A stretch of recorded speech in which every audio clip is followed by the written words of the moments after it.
The Dave Glover Show is sponsored by the Michaels Flooring Outlet, the flooring experts. IGotFloored.com.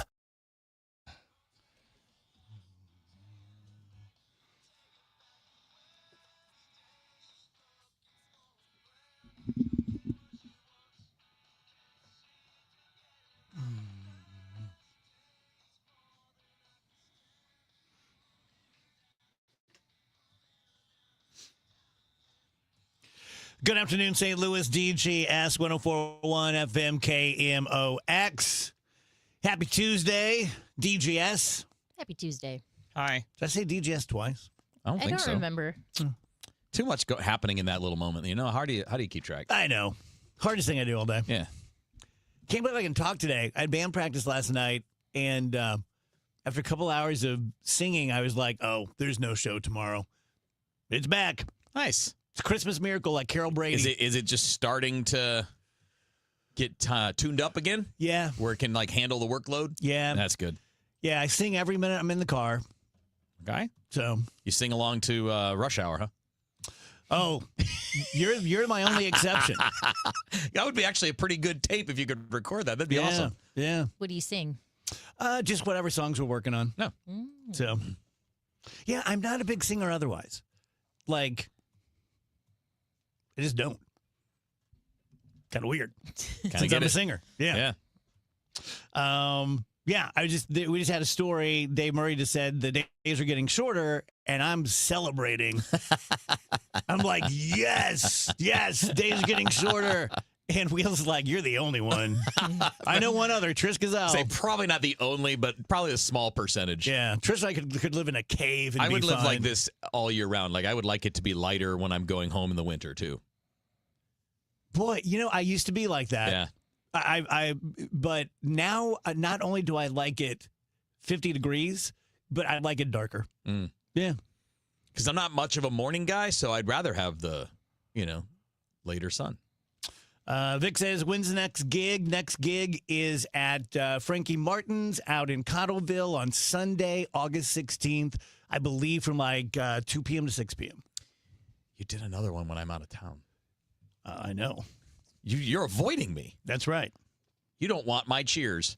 Are you afraid I'm going to be loud your like the cheers are too laughing loud. at the comedy show and I'll be like Yes. doing too much? Afraid you'll heckle me. I would never do that. I may throw something here and there. So I have a lot of bad things to say about Trump today, but it's my understanding that he wants to keep daylight savings. Okay. I've been doing this for 26 years. Andrew, you've been hearing me do this for 15. Like, I can never understand it. So are we in daylight savings now? Is this what they want to keep? Because if this, I think it's called Save the Sunshine or something like that act, that if they're successful, we wouldn't fall back. Yeah, so we are currently in daylight savings time. Yes. Okay. We will daylight savings time will end later this year on November 1st when we will fall back 1 hour to standard time. Gotcha. So that just wouldn't happen anymore. I guess We would I think just we would stay on fall this, I back to think. standard time and we would not Oh, I thought it was the spring opposite. forward. We are in daylight savings time now. Yeah. So when we fall back, we will get back to standard time, which is Right. what I believe they want to stay at. They want to stay at standard. They Oh, wanna I thought stay they at wanted to standard. stay where it was light longer. I could be totally wrong. We could probably easily figure this Let me out. look. Not easily. Yeah. The House could vote on the Sunshine Protection Act. That's such a dumb name. They're all dumb. That's such a stupid. They're all dumb. Okay, Wheels is correct. The Sunshine Protection Act calls for permanent daylight savings time. For some reason, I thought they would be getting rid of daylight saving. Yeah, they also have, I guess it's Could it be? Functionally the same thing, though, right? Well, you're No. getting rid of the change, but it's always going to be daylight savings. And I love the titles of these bills, right? Sunshine Protection Act and the Sunshine for Our Kids Act. That's a better way to look at it, I think, because like in the winter, fall, the darker times of year, like your sun's gone by the time you're done with school. You get done with school, you come home, do your homework, and now the sunlight's gone. You're not going to have any time to go outside and do those things. Not that kids do as much as they used to. The downside, if we do this, Yeah. would be that it's darker later in the morning. Yes. Okay. Yes. And there's the concern about sleep cycles, but like it changes now, right? Yeah. twice a year, forward and back. So maybe the consistency would end up being better. I don't know. Gotcha. I just don't think it's ever going to change. I need to say thank you to my good friend Kevin Wheeler, because last night I was on my way home from practice and I asked my phone, how did Jordan Walker do in the home run derby? And I just screenshotted it because it was the AI Google, and it said he hit 13 in the opening round, but not enough to advance. So I'm like, okay, I don't give a rat's ass anymore. And I get home and I'm watching CNN, and Wheels texts me. He's like, "Are you watching?" I'm like, "No, why would I watch?" And then he's like, "Turn it on right now." It was right before Walker did his final round. It's crazy. I texted you before that, but when you got it, you were like, "No, what's going on?" I'm like, "Well, Walker's about to hit in the finals." Yeah, that was. Come on. Come on. Storybook. Yes. This whole season has been like storybook for him, right? I mean, we can flash back to the last 2 years of struggles and all that stuff. We don't even really need to. Go back 4 months. The middle of spring training, they had to pull him from spring training games because he was struggling so badly. They had to get him out of the game setting, put him on the backfields, put him in the lab, do some work. And even then, when he came back, it wasn't great. And then all of a sudden, the season started, and he's just rocking. And now here you are, 4 months after that, roughly 4 months after that time where you had to pull him from spring training games because he's struggling. He's now the home run derby champion. He's a legitimate all-star. He's one of the 20 best hitters in Major League Baseball. And the conversation now is it's changed from, does this guy need to go to Memphis, to, should we be giving this guy a $300 million contract? Like, it's changed so much, and it's all such a feel-good story. It feels like too good to be true, right? It does. It's the Cinderella story. It's turning around. It's a guy that's always had ability, finally figuring it out. Yeah. And he's a great dude. Like, he and JJ Weatherhold are great faces for a franchise, right? Good talkers. They seem to get it. They interact well with fans. They do great interviews. Walker was awesome last night. Every time he was on camera, he gave the right answer. Yeah. When they asked him about being booed, he's like, "Well, they don't boo nobodies." Like, that's it. That's the answer. That's so great. So impressive. That was a great night for Cardinals fans because first of all, it's the first Cardinal to ever win a home run derby. And Albert had been 4 times, and Albert's been, he's one of the top 5 hitters of modern times in baseball. And, so you're getting a unique thing, but it's also just, it's fun to finally have guys that are going to get the national attention. I mean, he's everywhere today. Jordan Walker's on Pat McAfee. He was obviously all over the post game last night, sitting there with Bonds and Pujols on the couch. Yeah. This is a good thing for him individually, but for Cardinals fans, for the organization, these things are a bigger deal than you might think. And you know what? I've always loved Jordan Walker, but last season I was ready to walk away. A lot of people were. I'd had enough. Yeah, a guy tweeted at me today and made a really good point, just basically like, well, this is why you don't give up on young players. And that's correct. That's why you keep giving Walker chances. That's why you keep giving Nolan Gorman chances. Unless it's Gorman and... Well, no, but Walker got the same treatment in the past that Gorman got now. It's no different. It's why you don't just get rid of them. Fans are always like, just get rid of them. They suck. Well, no, when they're young, you keep them around and you work with them and you try to get to the point where they figure it out. Some don't ever figure it out, but obviously you can see some guys do. Mm-hmm. And it's a really cool, this is a really cool part of the year for the Cardinals, right? Because you've exceeded expectations. Whether you're great or not and you'll maintain it, we don't know. We got a whole, 3 months left.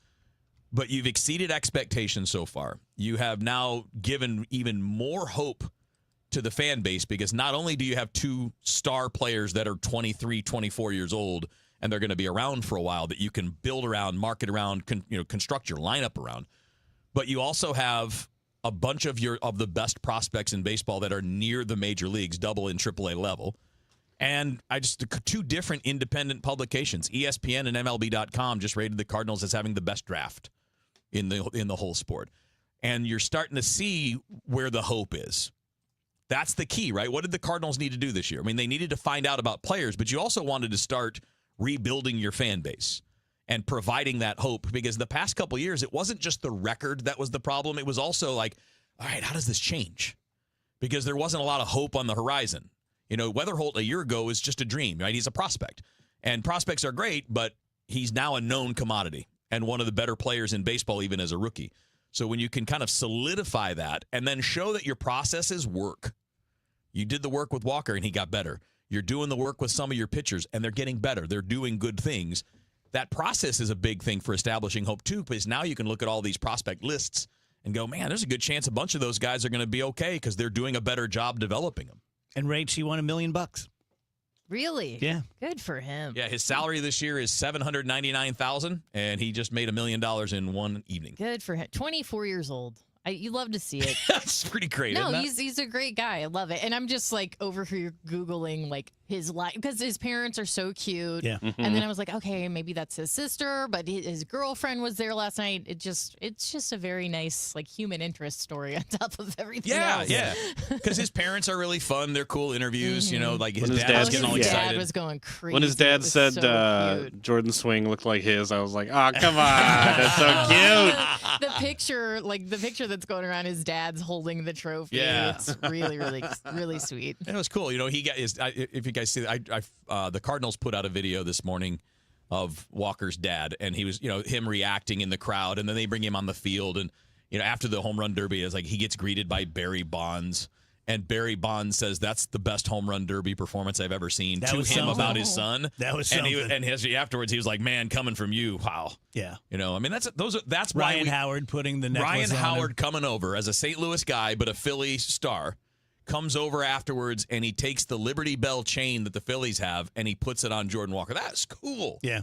Craig says, is it true that Walker was booed when he came out there? Oh, yeah. But everybody he was booed the whole time. He didn't get booed until he was matched up against Schwarber. Right? Everybody matched up against a Phillies guy, so it was really only Schwarber because Harper didn't make it out of the first round. They booed really hard for like Wilson Contreras from the word go. Sure. But they didn't really boo until it was the head-to-head. So, in the second round, I forget who Schwarber's matchup was there. Was it God, I can't believe I don't remember it. But anyway, they were booing his opponent. No, it was Contreras. So they were booing every swing that he hit a home run, and they were cheering every time he failed. Yeah. And then they did the same thing to Walker, except Walker just stopped failing at the end, and they all had to be quiet. And Walker handled it perfectly. He was so chill. Yeah. That was great. Tell you guys about Dr. Kathy Maupin, and I am quite confident that most of you out there could sit in my chair and do this live. But every time I talk about her, the phone rings because it's like the quarter machine. Everything's a quarter machine, right? It's a quarter machine in that when I was 35, I wasn't worried about testosterone at all. Maybe having too much, right? And then you're like, oh, boy, I can't play basketball the way I used to. And you're like, oh, gosh, yeah, it would be nice to be romantic. And you get to a certain point, and usually some kind of a trigger, and maybe this is your trigger, and you go in and you get a blood test from someone like Dr. Kathy Maupin. She's the premier person in town for the testosterone replacement. And you find out, right? And like I always say, I found out that my testosterone numbers were good to high, but my free testosterone, what my body actually uses, was low. And so I've been doing the pellets now. This will be my 8th year, and I just don't think about it anymore. It's just my life. And it brings everything back. Everyone's going to react differently, of course, men, women, you, me. But I don't know anyone who's ever done it that regretted it. And then right next door, BioBalance Skin, where you can do Botox and chemical peels and things like that. Great for occasions. You got class reunion, something coming up. You want to look your best. So reach out to Kathy at biobalancehealth.com. Is reviewing life insurance on your to-do list? Now's the perfect time to add it. A friend recently told me that securing life insurance sooner rather than later can help you lock in lower rates for years to come. So I bumped this up on my list and got it done. I called SelectQuote and couldn't believe how easy and affordable life insurance is. I'm 40 and got a $500,000 policy for $16 a month. My husband's also 40 and his $500,000 policy was only $18 a month. Plus, with SelectQuote's same-day coverage, there was no medical exam required, and we were covered by the time we hung up. Knowing I have this checked off my list feels amazing, but the peace of mind knowing my family is protected feels even better. Call SelectQuote at 1-800-329-1010. That's 1-800-329-1010. Or go to SelectQuote.com to get your free quote today. That's 1-800-329-1010. Details on example rate at SelectQuote.com. You feel it every time you check out. Prices up, paychecks stretched, families squeezed.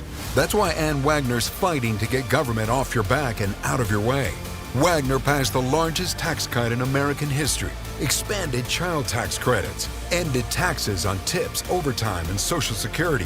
And Wagner is working to lower costs so families keep more of their hard-earned money.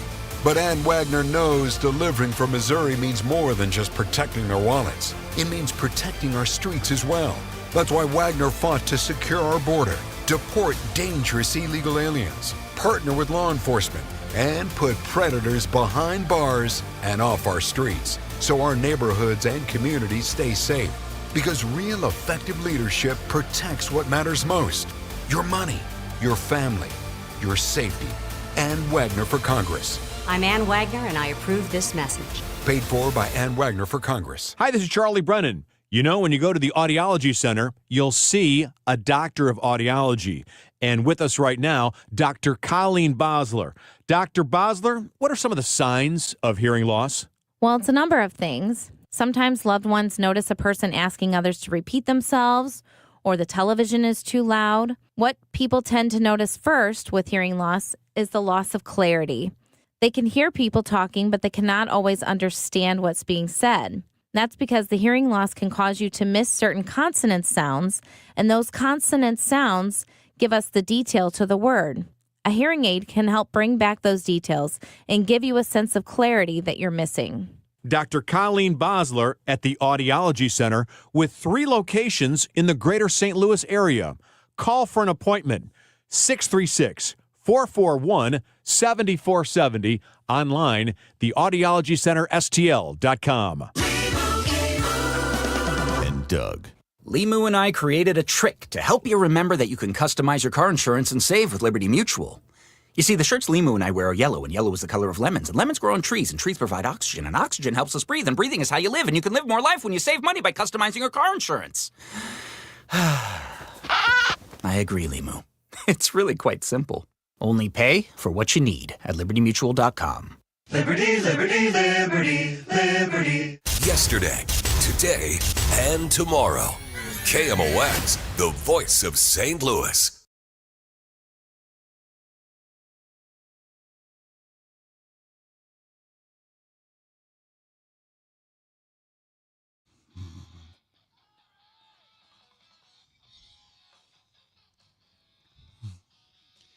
Welcome back, DGS on KMOX 122. Oh, man. Last night, I was as mad as I've ever been in my life at 2 of the people on my show. Oh, no. Uh-oh. Andrew and Rachel. Uh-oh. Mostly Rachel. What? Wow. What did I do? Good. It was a dream. Oh, okay. But you know how you wake up and you can't shake it? Can't believe I did that.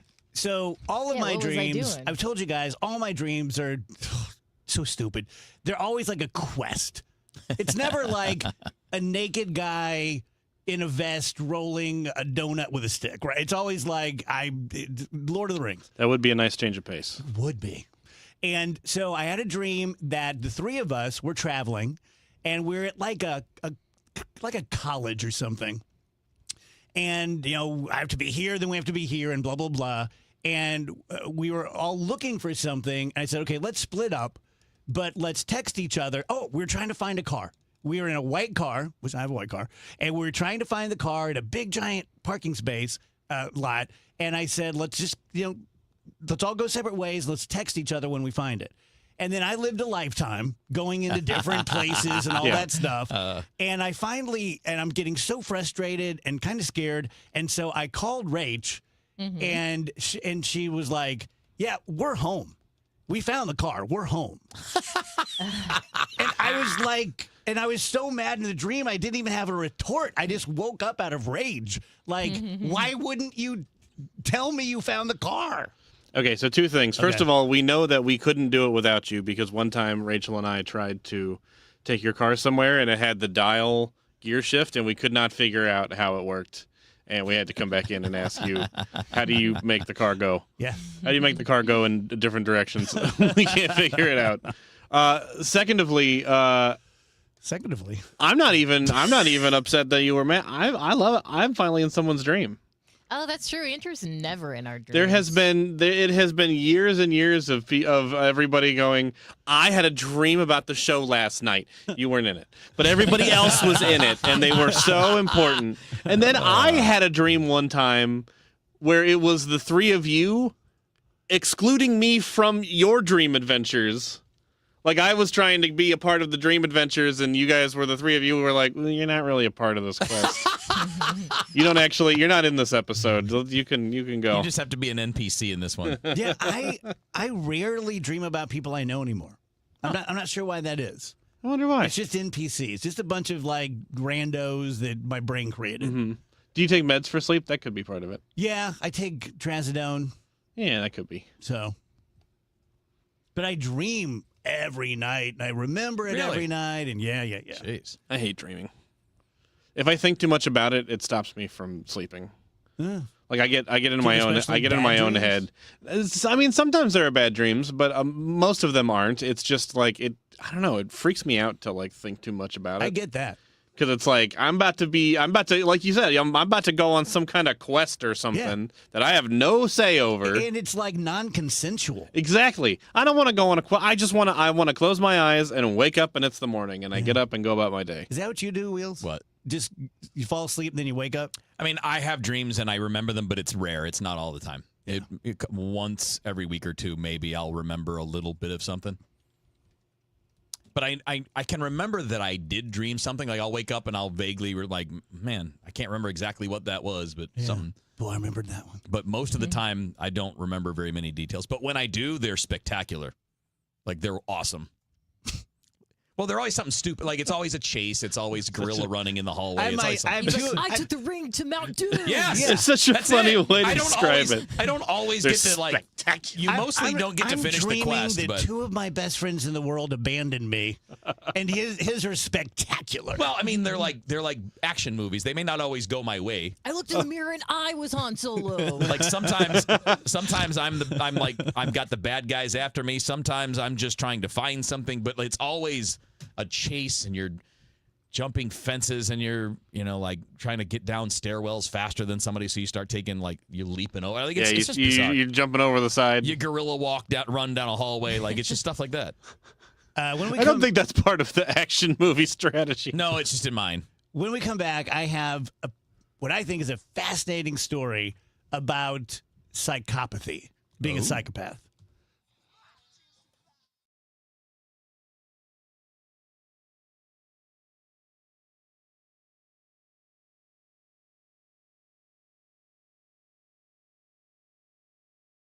Chris Ranchi and Amy Markscours connect you with the people, places, and conversations that bring our community together. And now you get to hear about poo-poo in a box from a firefighter. No, come on. The hammerhead worm. And you get to hear about car fires. And sinkholes. I love our newsroom. I think they're doing a great job. From neighborhood happenings to local heroes, from everyday challenges to unforgettable stories. Chris and Amy, weekdays from 9 to noon on 104.1 FM, KMOX. Let's take a break. Good idea. Hey, Tom, what are you doing on that Amendment 4? You know we fought for our freedom and rights. I'm not giving them away without a fight. 4 takes them? That's exactly what 4 does. For over 100 years, Missouri voters have used our constitutional power to act when the politicians refused. I'll be darned if I'm voting to pass on less freedom and power to my kids. And doesn't 4 kill majority rule? Yep, creates minority rule, where just 5% of statewide voters in one district can block any citizen-led reform, making it nearly impossible to pass citizen-led ballot measures. That's just dumb. And when the politicians refuse to act, we've used citizen-led ballot measures to pass some big stuff, like lobbyist reforms, term limits for career politicians, and outlawing tax hikes without voter approval. I'm not surrendering my power and rights to a bunch of politicians and lobbyists. I'm no on Amendment 4. Hard no on 4. Petty 4 button is their inch prepare governance. This is the story of the one. As a maintenance engineer at a beverage manufacturing plant, he starts his day knowing every line is ready to run because Grainger delivers the industrial-grade products he needs to keep mixers, conveyors, and packaging equipment moving. With Grainger's vast selection of bearings, belts, and motors, he keeps operations running smoothly, so nothing grinds to a halt. Call 1-800-GRAINGER, click Grainger.com, or just stop by. Grainger, for the ones who get it done. It's 1:30. This time check is sponsored by Paramount Men's Medical Center. Now here's Dave Murray's weather forecast. We continue with a nice break from hardcore summer and hardcore thunderstorms. Sunny skies going through our Tuesday afternoon. Still pretty comfortable. 89, 90 for the high. Tonight, clear skies. Nice evening, especially once that sun goes down as our days get shorter, 72. Wednesday, sunny skies, a slow increase in the humidity Wednesday afternoon, 91. Thursday and Friday, feeling a little more like summer, though nothing extreme. It's sunny, it's kind of hot and humid, 93 each day, and nothing more than a spot afternoon thunderstorm Thursday and again on Friday. Very tough to find. From the Saliga Heating and Cooling Weather Center, I'm meteorologist Dave Murray on 104.1 FM, KMOX. I'm Altima Morgan of Morgan & Morgan. Every time one of my children started driving, it was terrifying. Thousands of accidents happen across the country. We see it every day. If you've been injured in a car accident, call us. Dial pound law or visit forthepeople.com for an office near you. Things in Washington, D.C. may seem unsettled at times by their lack of progress. But one department in the U.S. government is progressing. That is the IRS. Hi, this is Lance Story with the Lance Story Law Firm. The IRS is in full function to collect on unpaid taxes. If you've been putting off a tax problem, it's time to call the Lance Story Law Firm and get it resolved. Don't think the government is too busy to focus on my issues. Too many of my clients thought the same. So if you owe back taxes or haven't filed returns in years, it's time to call the Lance Story Law Firm and finally resolve your tax issues. Remember, if you have tax problems, you have legal problems. Call the Lance Story Law Firm. Our office is right here in St. Louis. Or call 314-260-6120 or visit LanceStoryLaw.com to schedule your free consultation with your local tax resolution law firm, the Lance Story Law Firm. The choice of a lawyer is an important decision and should not be based solely upon advertisements. We are on the biggest stage in the world right now, and you know I am talking about soccer. The whole world is paying attention, and FanDuel has decided to change the game. And as you know, if you bet soccer, that sometimes your player gets subbed out, and then what happens? Your bet goes with them. Well, FanDuel says we have a better way to do it. That's not happening anymore. With FanDuel Super Sub, if your player is subbed out, your bet stays in. That's right. If your player leaves the match, your bet continues with the substitute. So you are still in it until the final whistle. Just go to FanDuel.com/Missouri to get started now. I've been telling you about this app for many, many months. I love using it. It's easy to use. All the information you need is right there. FanDuel.com/Missouri. Let there be goals this summer on FanDuel. Must be 21 or over and present in Missouri. Gambling problem? Call 1-800-GAMBLER. Thursday night, it's City Soccer on KMOX. First up, Gen C's hosts a special soccer edition of Sports Open Line beginning at 6 from Energizer Park. Then, it's City SC facing Sporting KC. Pre-game 7:05, kick at 7:30. City Soccer on 104.1 FM, KMOX.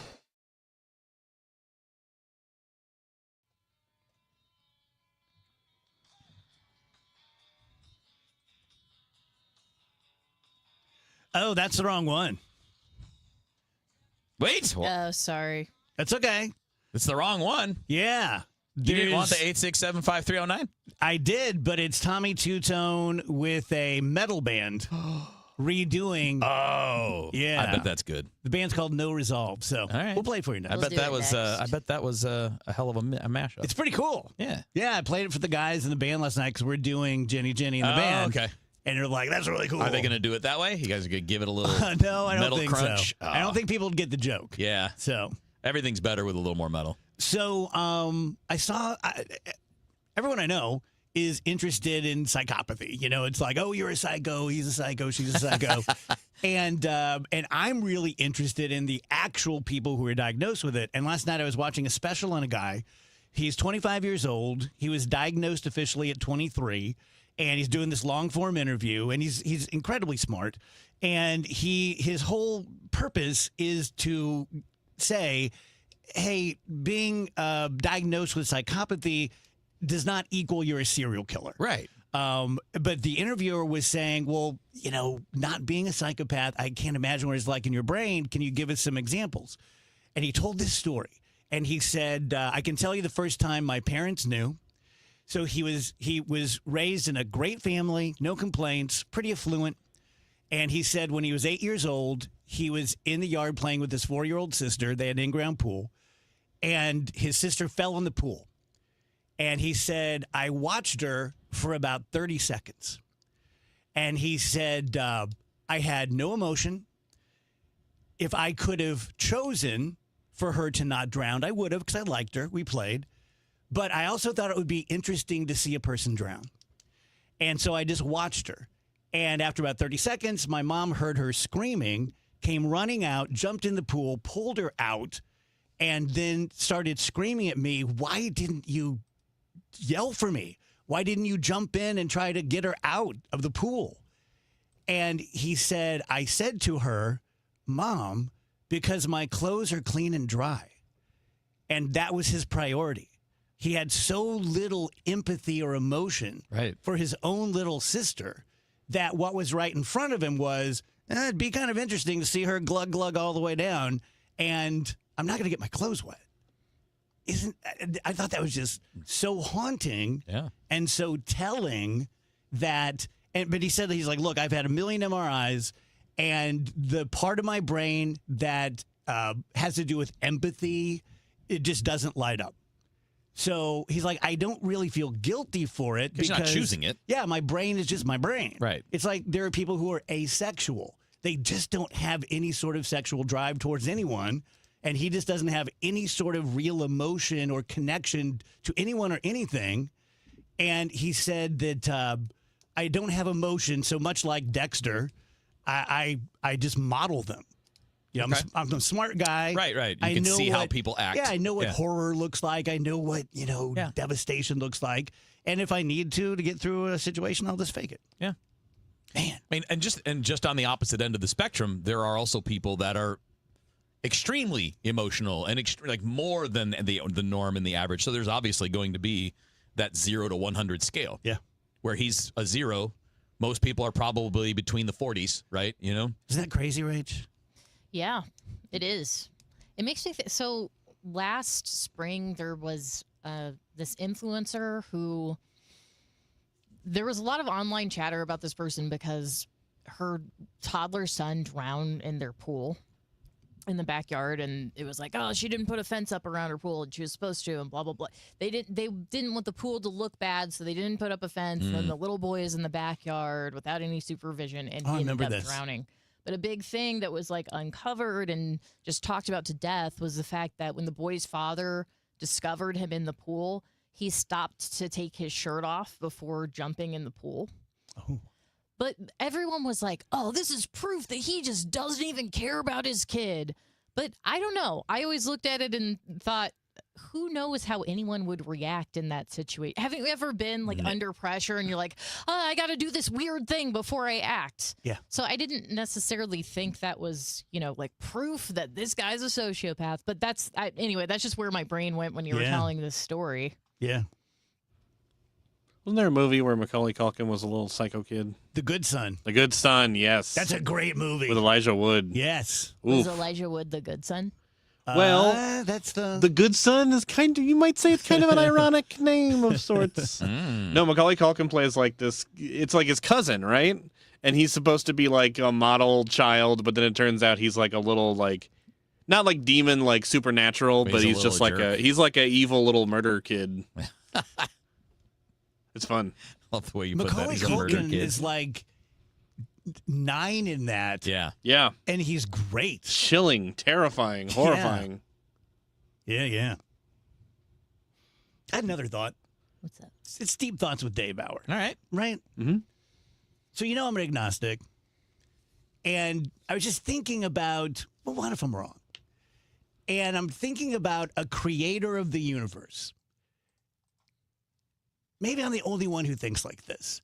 But does anyone else find it weird that a personage, a deity, especially one made of all love, who's capable of creating anything, like this existence could have looked like anything, but decides that pretty much every animal on Earth will die violently and be eaten alive? That's how they're going to sustain themselves. It's like all the, I don't know what percentage of animals are meat eaters, but whatever it is, It's a lot. They kill thousands of other animals, every year. That just seems so like brutal. You could design it a lot more efficiently. Yeah. Where everybody eats plants and everybody dies peacefully. I know people will be like, well, that's the way it is. It's the law of the Yeah. jungle. No, I get that. Yeah. I get. There's no doubt. That's the way this earth works. Whether we popped up out of amino acids or God touched Adam, whatever it is, Right. It just seems like a weird plan. Yep. Very brutal. But think then, about- but then the explanation is, well, we're not supposed to understand it. Well, okay, but that's a get out of jail free card for everything. Yeah.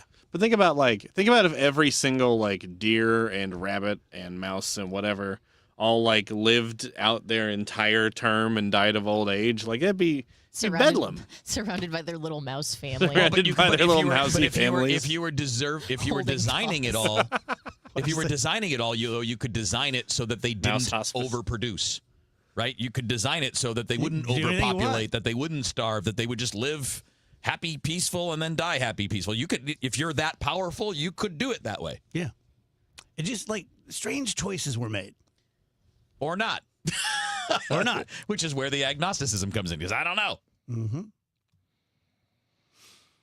Isn't it I always, just as an offshoot of that, because I do think about those things in a similar way to you that you do, Dave. And I just cannot get over how few people can accept I don't know. People just can't accept it. I have to decide. There is or there isn't. You don't know. And it's okay to not know. I'm not uncomfortable not knowing. Yeah. I'm okay with it because I can't, at least based on what we have in current human knowledge. Yeah.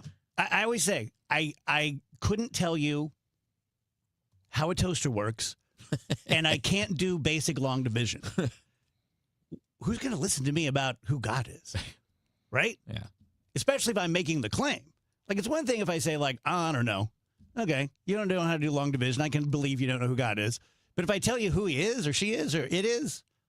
Well, are you saying that because there are plenty of people out there who believe, who would absolutely be agreeing with you right now and say, yeah, I don't know. It's because I choose to believe that is my faith. That's that's the whole purpose of faith is you believe without knowledge. That's what it is. I haven't looked up the dictionary, but that's basically the definition of faith is you believe something even if you can't prove it or don't know it. Yeah. But I draw the line because... Which is okay, too, by the way. I'm not saying it's wrong. I'm just saying it's... When I was a believer and headed to Bible college and, Southern Missouri, whatever it was, I look back now and it was 80-20% emotion. Oh. And now it's 95% evidence and 5% emotion.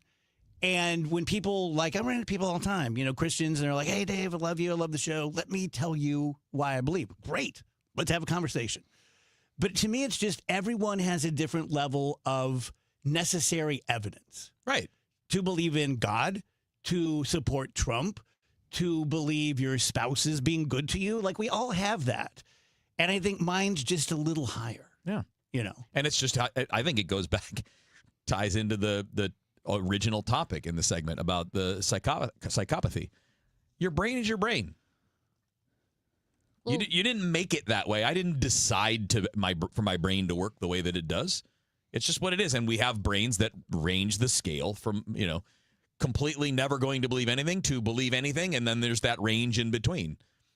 And I don't think, I think, I guess the one thing that does bother me, either atheist or religious, doesn't matter which, is when you are so certain that you're going to tell me I'm wrong for being uncertain. That's the only way I think you're wrong.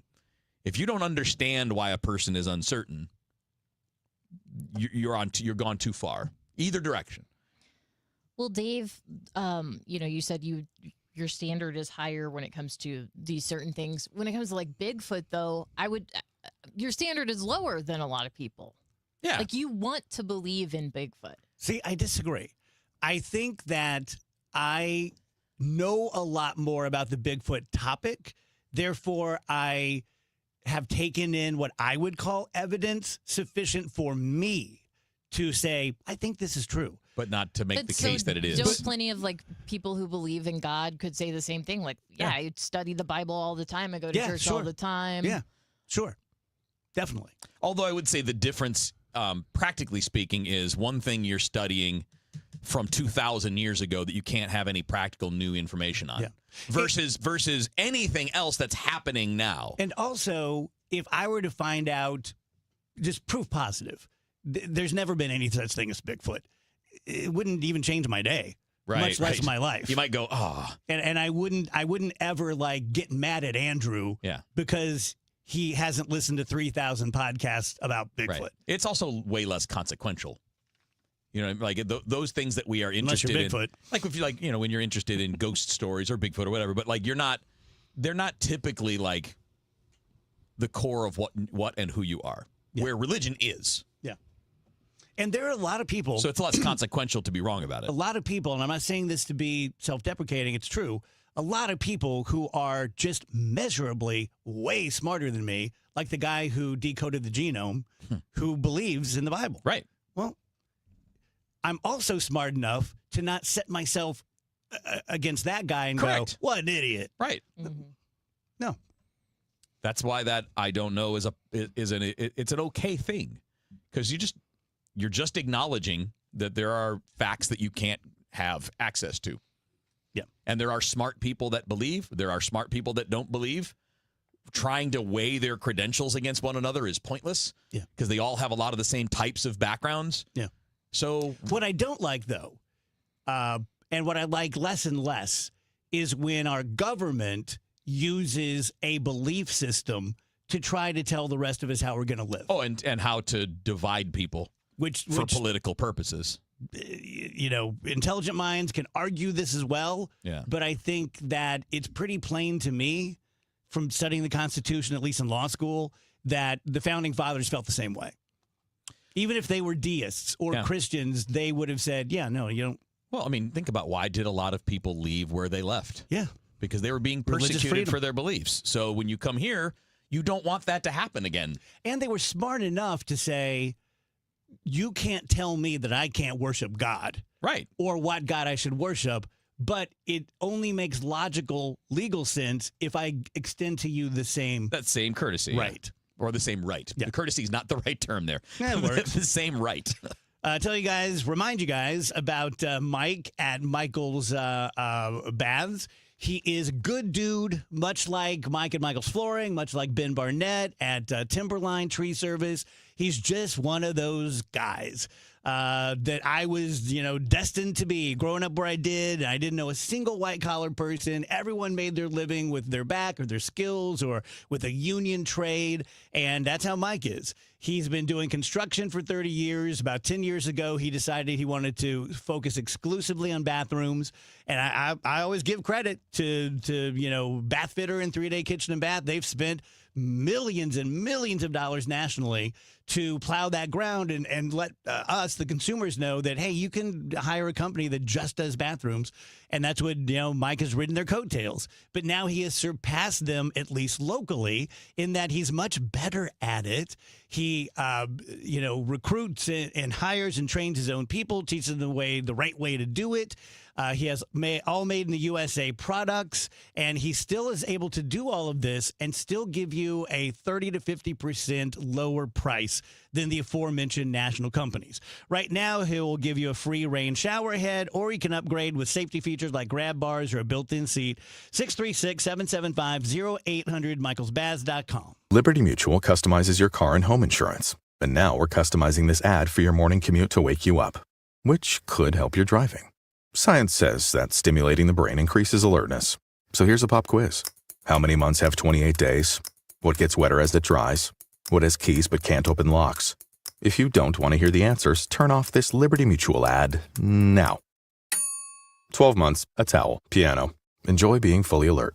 Liberty, liberty, liberty, liberty. After a disaster, emotional recovery takes time. Show Me Hope, Missouri offers free, confidential support wherever you are. Call or text 1-800-985-5990 and connect with a local crisis counselor today. From Missouri Department of Mental Health.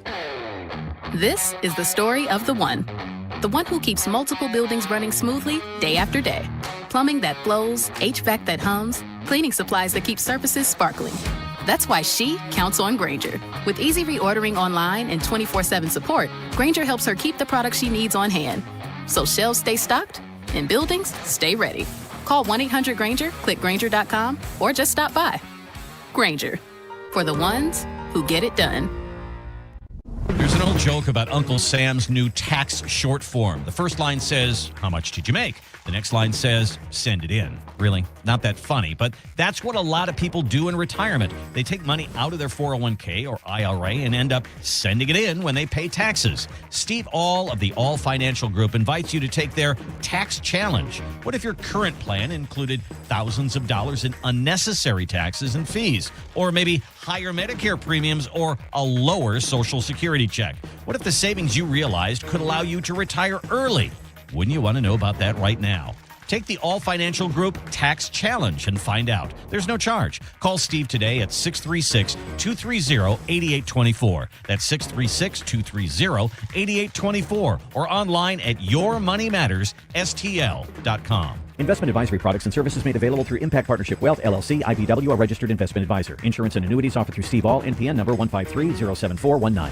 America is turning 250 this year, and Circa Sports is celebrating by offering all users in Missouri $250. For everyone in Missouri, all you have to do is deposit $250 on your Circa Sports app, then play through that deposit. Once you do, Circa Sports will reward you with $250 right in your account. This is available for everyone in Missouri, new and existing users. Celebrate 250 years and find out more at circasports.com today.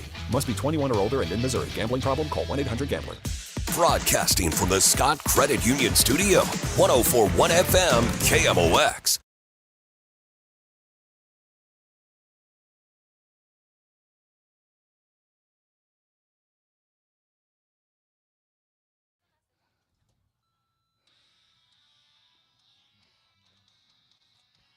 Already better.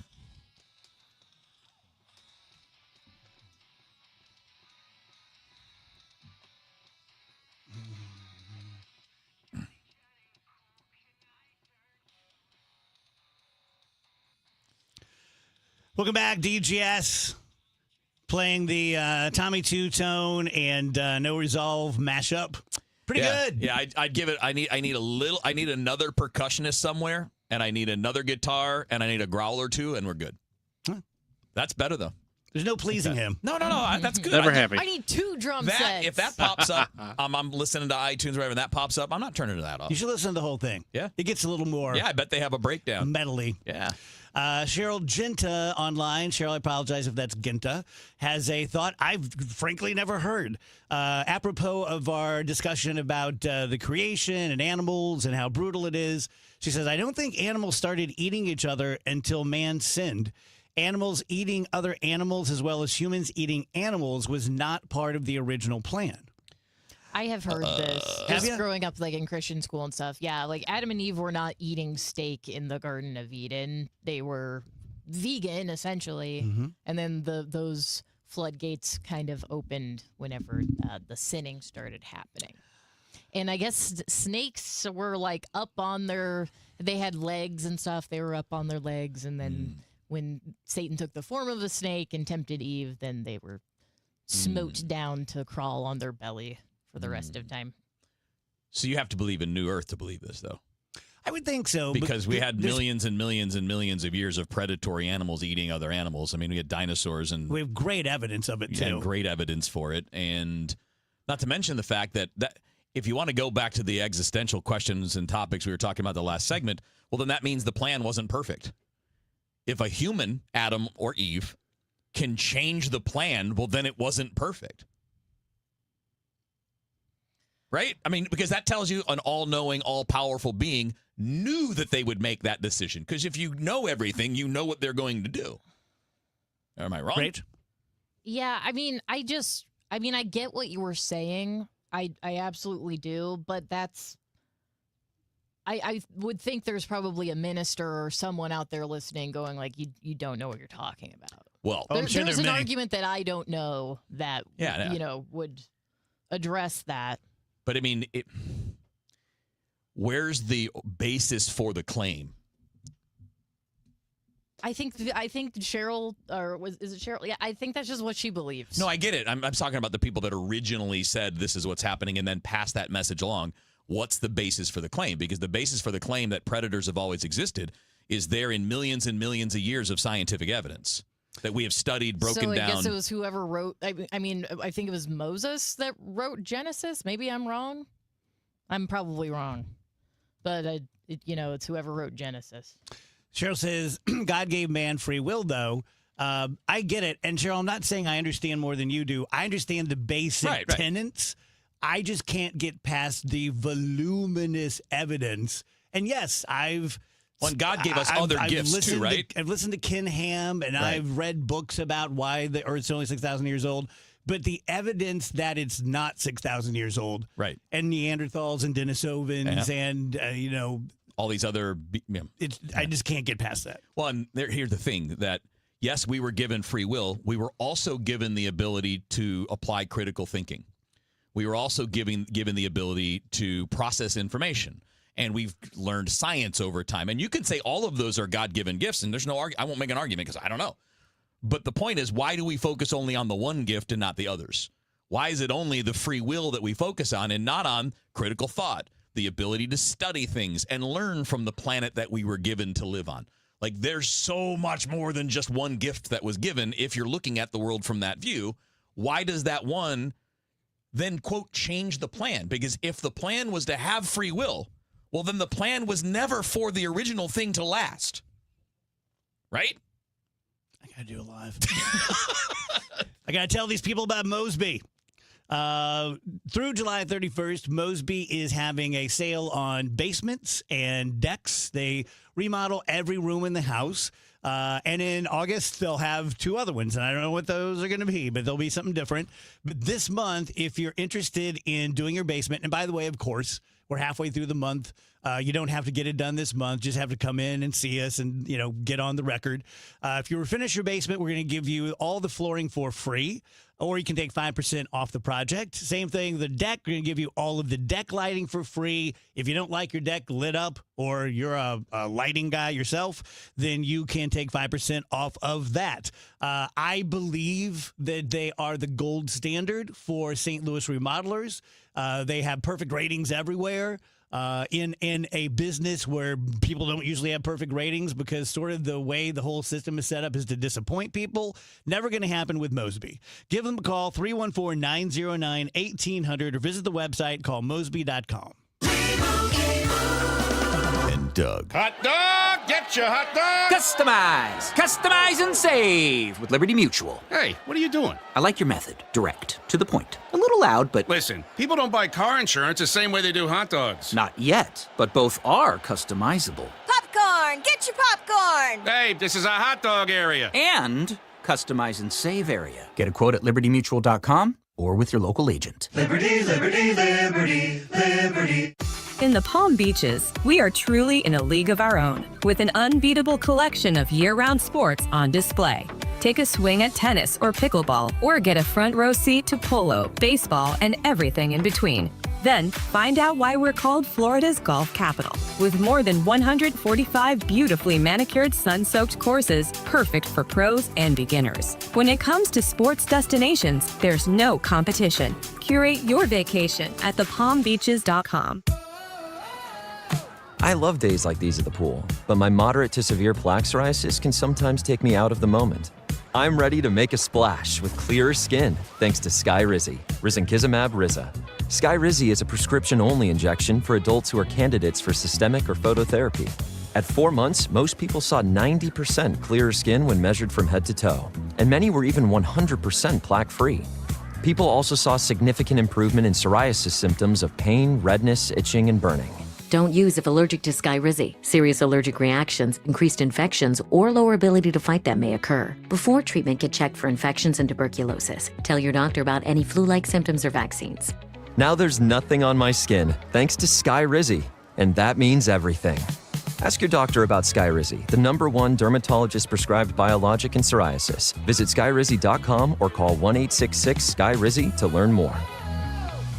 Homeowners, I know a lot of you are worried about one thing when it comes to selling, and that's leaving money on the table. Hey, this is Kevin Wheeler. I'm here with Gloria Liu with Your Home Sold Guaranteed Realty. So, Gloria, how do you help sellers make sure that they get top dollar? The reality is, most homes don't sell for what they should. I see it happen all the time. They either price it wrong or they don't create enough demand. But with over 2,400 buyers in my buyers in waiting database and my exclusive pricing strategy, I'm able to offer my seller a 100% market value guarantee. And if I can't get you 100% of your home's market value, I'll pay you the difference. So you don't have to wonder if you left money on the table. You can sell with confidence, knowing you maximize your sale. Make sure you get every dollar for your home. That's why you call St. Louis real estate expert Gloria Liu at 314-325-6888 or visit GloriaHasTheBuyers.com. That's GloriaHasTheBuyers.com. Gloria and seller must agree on price and possession. Celebrating 100 years of informing and entertaining. KMOX AM St. Louis. KMOX FM Hazelwood. The voice of St. Louis. At 2:01, we've got a cloudy sky. Right now it's 91 degrees downtown FE Arch. KMOX is covering breaking news. St. Louis County Police are investigating after a body was discovered near a Fenton shopping center late this morning. Officers responding to a welfare check found an adult man dead on a bluff ledge just off of Gravois Bluffs Boulevard. Investigators say it's still too early to determine how exactly the man died. St. Louis City has settled a lawsuit with one of its leaders over the actions of the police department. In 2023, Aldermanic President Megan Green sued the city after claiming she and others were indiscriminately tear-gassed while peacefully leaving the Stockley protests. The settlement is for $35,000, which Green says she will be donating to the nonprofit Invest STL. Green says the goal of the donation is so the settlement can be reinvested in St. Louis and benefit residents. In a statement, the St. Louis City Police Department says they stand by the men and women who risked their lives to serve St. Louis, adding the settlement should, quote, not diminish the bravery, sacrifice, and professionalism of the officers who faced life-threatening violence that night, close quote. Sean Malone, KMOX News. And the union, the Police Officers Association, is also slamming the payout. The union released a statement calling it a backroom deal, saying it is, quote, profoundly confusing for the city to hand tax dollars to the president of the Board of Aldermen during a supposed budget crisis. From ABC News, another day of strikes between the U.S. and Iran brings the return of a U.S. blockade in the Strait of Hormuz. President Trump is reinstating the closure due to Iranian attacks there in the Gulf. Here's ABC's Christiane Cordero. This is the fourth consecutive day of back-and-forth airstrikes between the U.S. and Iran. We've seen it progressively escalate, both sides really, and mostly concentrated from the U.S. side on port cities around the Strait of Hormuz. New York has just enacted the nation's first statewide moratorium on data centers. Governor Kathy Hochul. And I announced this in my State of the State long before campaign season that I want these huge consumers of power to pay their own way. It's only fair, and that's what I'm fighting for. St. Charles County Council members unanimously approved a 6-month moratorium on new data centers last night after hearing public opposition. Neighbor John Mangles. I don't understand why people keep trying when we, the people, have said we don't want data centers in our city or our county. The council also unanimously approved changes to the county's senior property tax relief program. They removed the requirement that seniors have to renew their application every year. The Dow from Stiefel up 5 points to 52,503. We continue with a nice break from hardcore summer and hardcore thunderstorms. Sunny skies going through our Tuesday afternoon. Still pretty comfortable, 89, 90 for the high. Tonight, clear skies. Nice evening, especially once that sun goes down as our days get shorter, 72. Wednesday, sunny skies, a slow increase in the humidity Wednesday afternoon, 91. Thursday and Friday, feeling a little more like summer, though nothing extreme. It's sunny, it's kind of hot and humid, 93 each day, and nothing more than a spot afternoon thunderstorm Thursday and again on Friday. Very tough to find. From the Saliga Heating and Cooling Weather Center, I'm meteorologist Dave Murray on 104.1 FM, KMOX. Sponsored by Scott Credit Union. We've got sunshine right now. It's 91 degrees. I'm Michael Calhoun, KMOX News. Think buying a home is out of reach? Think again. Scott Credit Union has down payment options as low as zero money down. Your new home could be closer than you think. Visit scu.org today. Equal housing lender, NMLS 415767. Terms and conditions apply. The Dave Glover Show is sponsored by the Michaels Flooring Outlet, the flooring experts. IGotFloored.com.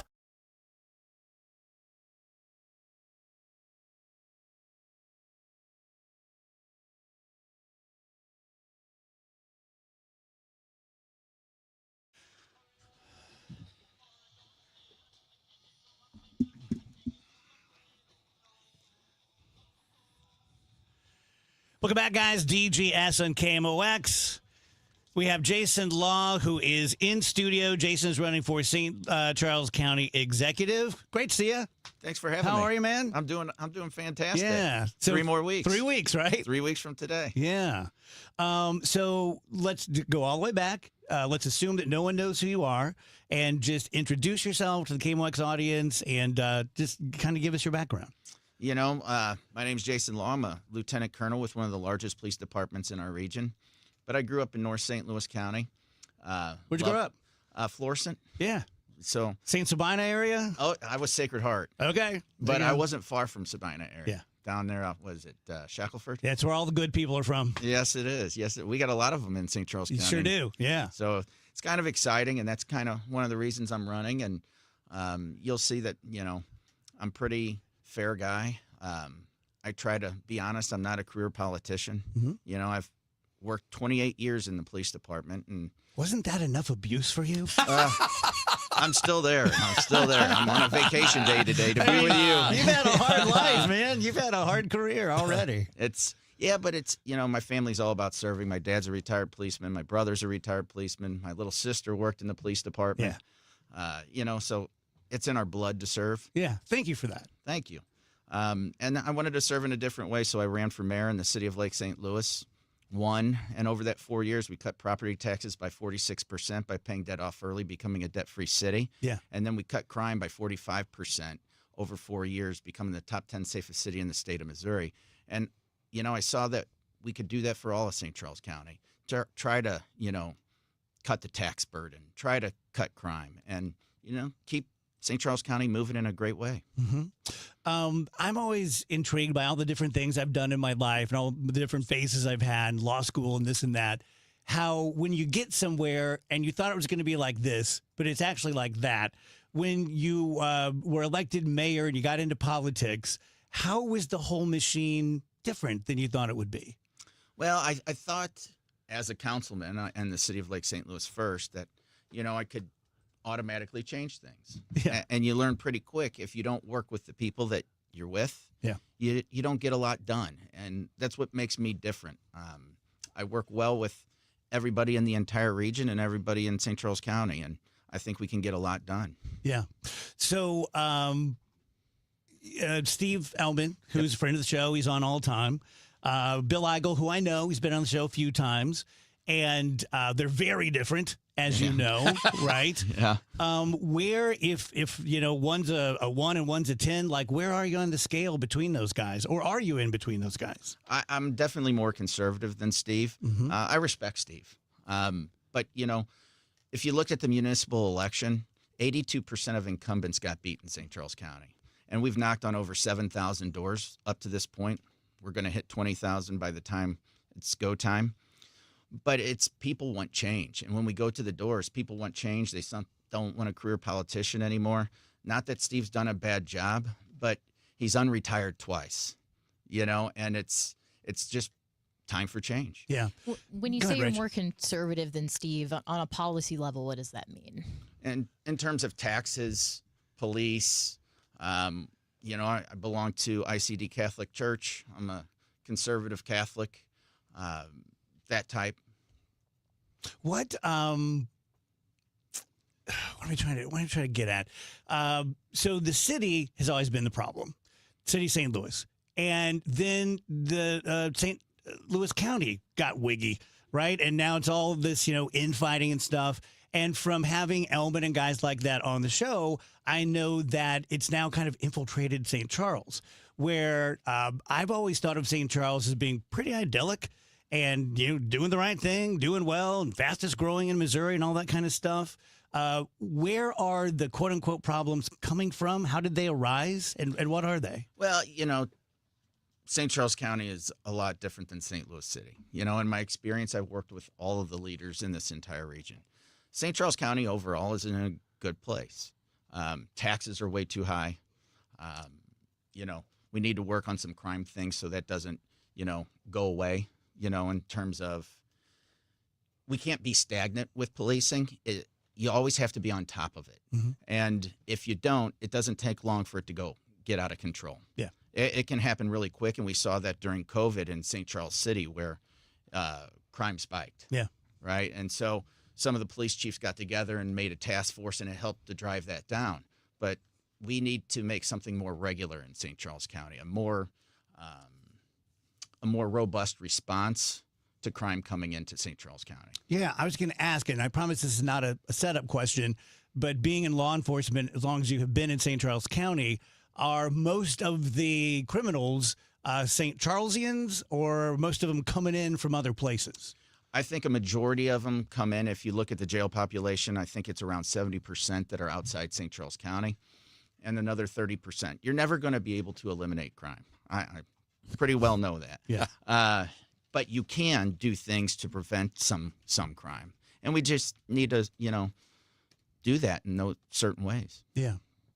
I live in St. Charles County, so obviously I chose that for a reason when I moved here. We moved here 19, 20 years ago, and we specifically targeted it because taxes were lower than St. Louis County. Schools were good. We're in the Zumwalt district, so it was a really good district.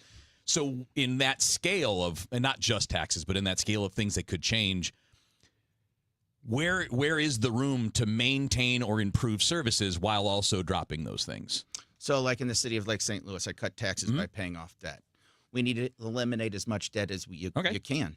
And that's a way to do it. And how do, I'm unfamiliar. This is not a gotcha. I just don't know. No. How do you do that? Like, what's the step to doing that? You have to do that before you reduce taxes? Is that how that works? Yes. Okay. You have to do that before. Gotcha. And then I didn't cut any services. What I did was we made sure we invested millions of dollars into the police department, and we put 33% more police on the streets. And that's how we got that 45% cut over 4 years. Right. We are Supporting talking those guys. to Jason Law. Jason is running for St. Charles County Executive against Steve Ellman and Bill Eigel. So I want to get to Bill in a second, but let's stick with Steve. What are some of the policies, ideas that Steve either has shown that he's in favor of that you disagree, or things he's talking about in the campaign where you say that's the wrong direction for St. Charles? Well, for example, in 2022, I did a moratorium on apartment buildings, right? The growth was coming in so fast, the infrastructure couldn't handle it. Schools were getting overcrowded. So we needed to do something about it. So during that moratorium, I lowered density. And Steve told me that wasn't a very smart move. And now because of the election cycle we're in, they just passed a moratorium. So some of those policies on growth and how we achieve the best we can is making sure that we have smart growth, that we're making sure the infrastructure, the roads, the police can handle all of this, the fire department.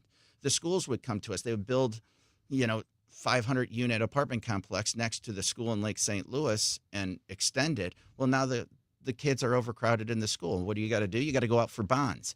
And those bonds go to your taxpayers. So we need to make sure we're watching what we're doing. Does the added taxes from the 500 apartment people not counteract that? No, it does not. It's a lot less. Wow, interesting. It's about that half of a normal single house payer. Oh, so I was good. Yeah, good. That was going to be my follow up. Is would it be different if it was like 500 new homes as opposed to that? Yeah. It would be different and much different. I mean, then they're paying their normal taxes, and we could afford. Yeah. How big a deal? Data centers are a big deal now. Just for talk show hosts. Yeah. How big a deal is it in St. Charles? I think it's a big deal, and it came up in the debates. And I grew up in North St. Louis County. I grew up on Coldwater Creek. I'm a cancer survivor. My girlfriend of the time had the same cancer. Her dad died of complications from that cancer. Yeah. I am not scared of the future with data centers, but what we need to do is make sure that we're not giving corporate handouts, that Google is paying their own energy cost, and that the environment is pristine so we don't hurt our kids and grandkids. Yeah. So I don't know Bill as well as I know Steve, obviously. He's always been kind to me. He seems very Trumpian to me, I think on purpose. Just kind of as a guy, I'm not looking for you to crap on him, but just as a guy, how you relate to him. What's your view of Bill Eigel? Well, Bill has a different style of politics. You know, he's not going to work with people. He's going to work against people. And I'm completely different. I can be conservative and still talk to whoever I need to get things done. And I don't think Bill has that in his toolbox. How, same question I had about Steve Ellman. What are the policies or the things that priorities for Bill Eigel where you guys differ? So for me is what you can do as county executive. You need to have a strong leader. You're the highest elected local official in St. Charles County. And he'll just tell you, I can't do anything about these apartments. They're in municipalities. Well, my campaign over the last 2 years, we've ran candidates in other cities that put those moratoriums in place. Mm-hmm. It just takes leadership. If you look at Dardenne Prairie, I helped Keith Weideman get elected as the mayor. Day one, he does a 12-month moratorium. I ran people in O'Fallon. What are they doing? They're doing a moratorium on apartments. These are things that Steve could be doing instead of just sitting back. Yeah. What about the people who will say, oh, Jason's going to screw the whole thing up because he's going to take votes from Steve and Bill Eigel's going to get in there and, dystopian? Well, I think it's Steve that screwed it up. He unretired. I went to him before. I said, hey, Steve, if you're not going to run, then I'm going to put my hat in the race. So I started campaigning for about a year and a half, and then he decides to unretire. I understand that's his choice, but it's not me messing this up. Do a little live endorsement for yourself as we finish up here. Just let people know, St. Charlesians, why they should come out in 3 weeks and cast a vote for you. I do what I say, and I say what I do. I'm not a career politician. As a part-time mayor, I cut taxes by 46% by paying off debt early, becoming a debt-free city. We cut crime by 45% by putting more police on the streets and becoming the top 10 safest city in the state of Missouri. And we cut bureaucracies in the permitting process that allowed $500 million in private investment, bringing new jobs to Lake St. Louis. That's what I want to do for all of St. Charles County, and I'm not a career politician. Well, win, lose, or draw, you seem like a good, solid guy. Thank you for your service and your family service, and you guys are welcome back here anytime. Thank you so much for having me. Very Appreciate welcome. it. That's Thank you. Jason Law. Quick break, right back.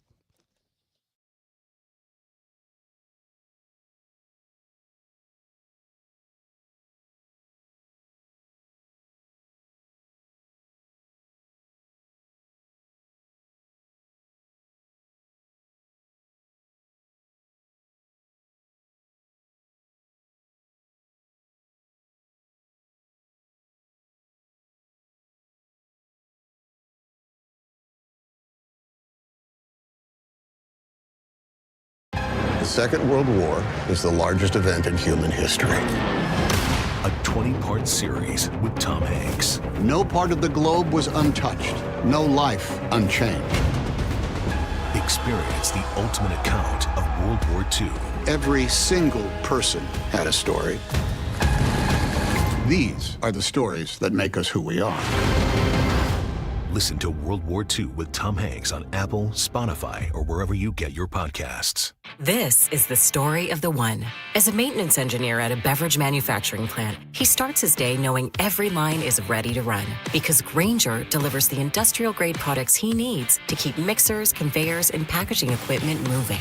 With Grainger's vast selection of bearings, belts, and motors, he keeps operations running smoothly, so nothing grinds to a halt. Call 1-800-GRAINGER, click Grainger.com, or just stop by. Grainger, for the ones who get it done. Straight Talk Wireless presents Pickup Truck Wisdom. Trust is earned. That's why I've stuck with Straight Talk. Same price since 2009 on Verizon's 5G network.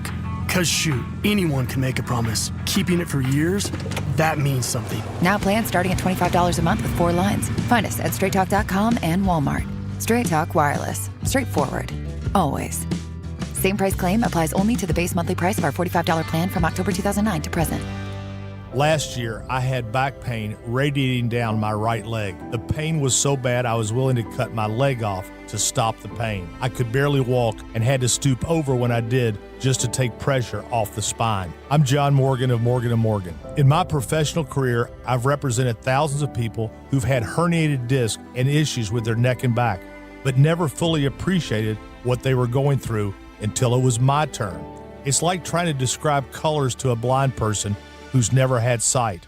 All I can tell you is, It hurt like hell, but worse. My daily walk was gone, and that bothered me a great deal.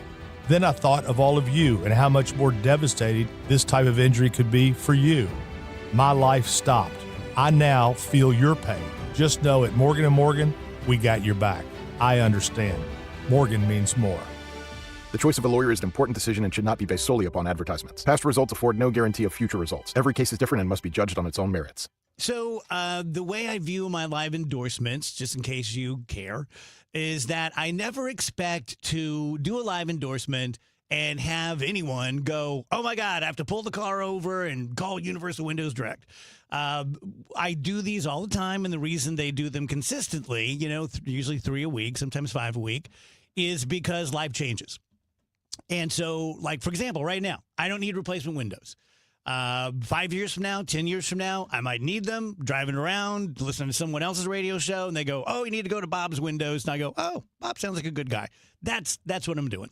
So when that time comes, when you or someone who you have some influence over needs replacement windows, you have lots of companies to choose from. They're all advertising on television. We all see them every single night.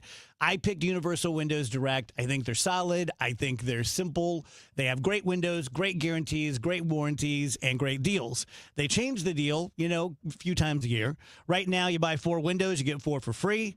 48 months, 0% interest financing, same as cash. 314-334-2522 or universalwindowsdirect.com. You work hard, follow the rules, and get absolutely slammed by taxes. Your paycheck, taxed. Your property, taxed. Everything you buy, taxed. Missouri's tax system isn't broken, it's rigged against you.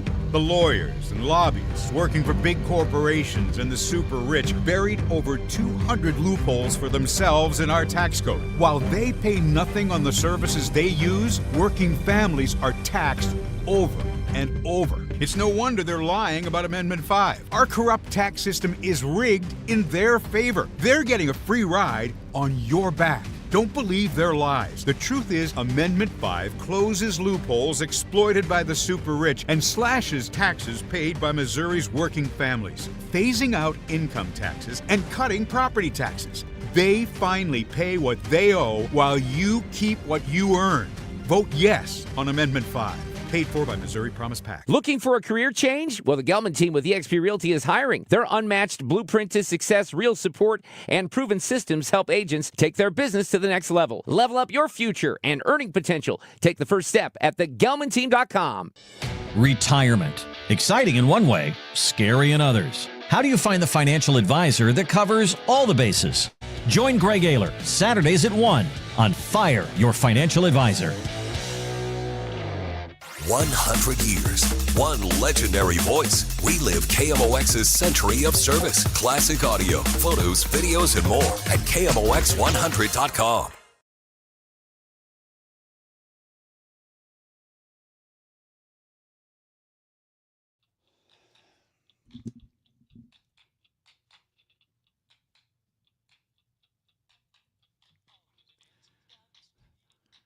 Welcome back, guys. DGS on KMOX 223. We have Nate Gatter coming up at 3 p.m. Be talking some Cardinals baseball. It'll be impossible to keep Gatter from talking about World Cup. So we'll talk about that as well. Well, there is a big match going on right now. I know. Yeah, I'm watching it over your head. I don't want to play spoiler. I guess maybe this is one we should, now that we're so late, we should probably be careful of spoiling anything. I don't follow. The diehard soccer fans maybe saving it for later will be upset. Sure. As opposed to earlier round matchups or whatever. Gotcha. Yeah.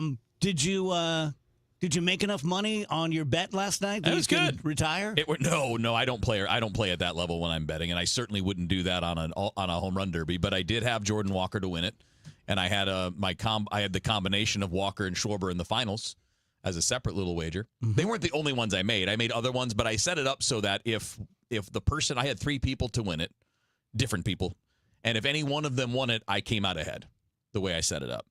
And then that second one with the perfect finals matchup, that just pushed it over the top.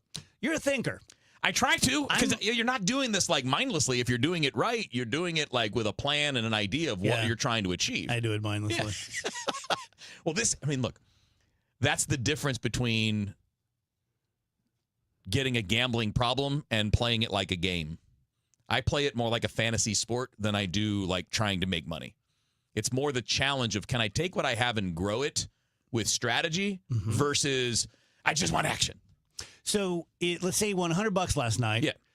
Is the joy of winning $100, how does that compare to the emotion if you had lost $100? To me, it's the same because I'm playing it the same way. I don't get that invested in any single day or thing. Andrew, why do I ask him questions? Well, look. Reminder: Kevin always has complete control over his reactions and emotions. To this, I do because this is something you take time to do. But you're always reasonable. Well, in these kinds of things, yes, not all the time. But What in are this you type unreasonable of thing, about? I mean, like my little outbursts, screaming at video That's games. what we're calling them now, Rach. Yelling at people in my car, that kind of thing. Like that's the opposite of it. Rach, tell me about the pervy meta glasses. Oh, man. Have you guys seen these? The Oh, Meta yeah. glasses? No. Only cursory. Yes. Well, now Kylie Jenner is hawking them. She's hawking like a cute version. You look so stylish as you wear these glasses that record everyone around you. And people are becoming hip to the Meta glasses and going like, hey, I see you're wearing the Meta glasses and you're recording as we're having this conversation in this bar right now. You need to get out of here. We don't want to hang out with you. And now, like, people are getting so good at spotting them and calling out the behavior that people are just starting to leave their Meta glasses at home. Okay, I have a question. Does the light come on or something? Does it show you? There is a tiny red light that is recording. Okay, here's my question. The people who invented these things are clearly brilliant people. Do you think that when they invented them, let's say 5 years ago, they just had no way of figuring out that in 5 years you're going to be a pariah? Because that makes perfect sense to me. I think they don't care. I think they don't care unless, like, all they care about is selling the product. And I apologize. It's actually a flashing white LED light, not a red light. But I think the problem with technology like this is just because you can make it doesn't mean you should and doesn't mean it's going to be applied practically. So either all of society is just going to have to presume that they are being recorded at all times, or we don't like this kind of thing, or we have an expectation of privacy. Now, right now, if you're in public and someone has their phone out recording, there's not much you can do about it. And you may not even really clock it because you could just be like looking at your phone like you're looking at it, but your camera's running, but right? at least you can see like that There's a person phone has out. their phone up. Right. There's a possibility that they have their camera going. With the glasses, it is easier to trick folks if they don't know what to look for. And it's just skeevy and wrong to be recording in that intimate of a way. So yeah, normal people are getting wind of it and going like, yeah, don't wear that around here. We're trying to hang out and have a good time and you're ruining it. J-Dub says, I always assume that I am being recorded in public 24/7 now. Yeah. I agree. Yeah. I don't think about it that much. No, but you know it. But you know it. Because every place has security cameras. You're walking down the street, it's a Ring camera tracking you to a bank camera. Like that part. And that's why I have less of an issue with it when you're in a restaurant, you're in a store or whatever. I'm not saying it's a good thing. I think it's, as Rach said, I think it's pretty creepy to just be walking around recording everything around you all the time. But people are doing that on their phones. They've got GoPros on their cars and bikes. They're wearing them on their bodies sometimes if they're cycling or they're motorcycling or whatever. I think it's different when you're going into someone's home. I think it's different when you're going into a private setting, maybe sitting at a table with other people and not letting them know, hey, these are recording. Because then you don't want to get things off that are supposed to be off the record on the record, if you know what I mean. Do you guys know anyone in your life who talks more S with their friends than me? Like if my friends, all of my friends, we all do that. If my friends started recording, I'm sunk. All the people I know, we all do that.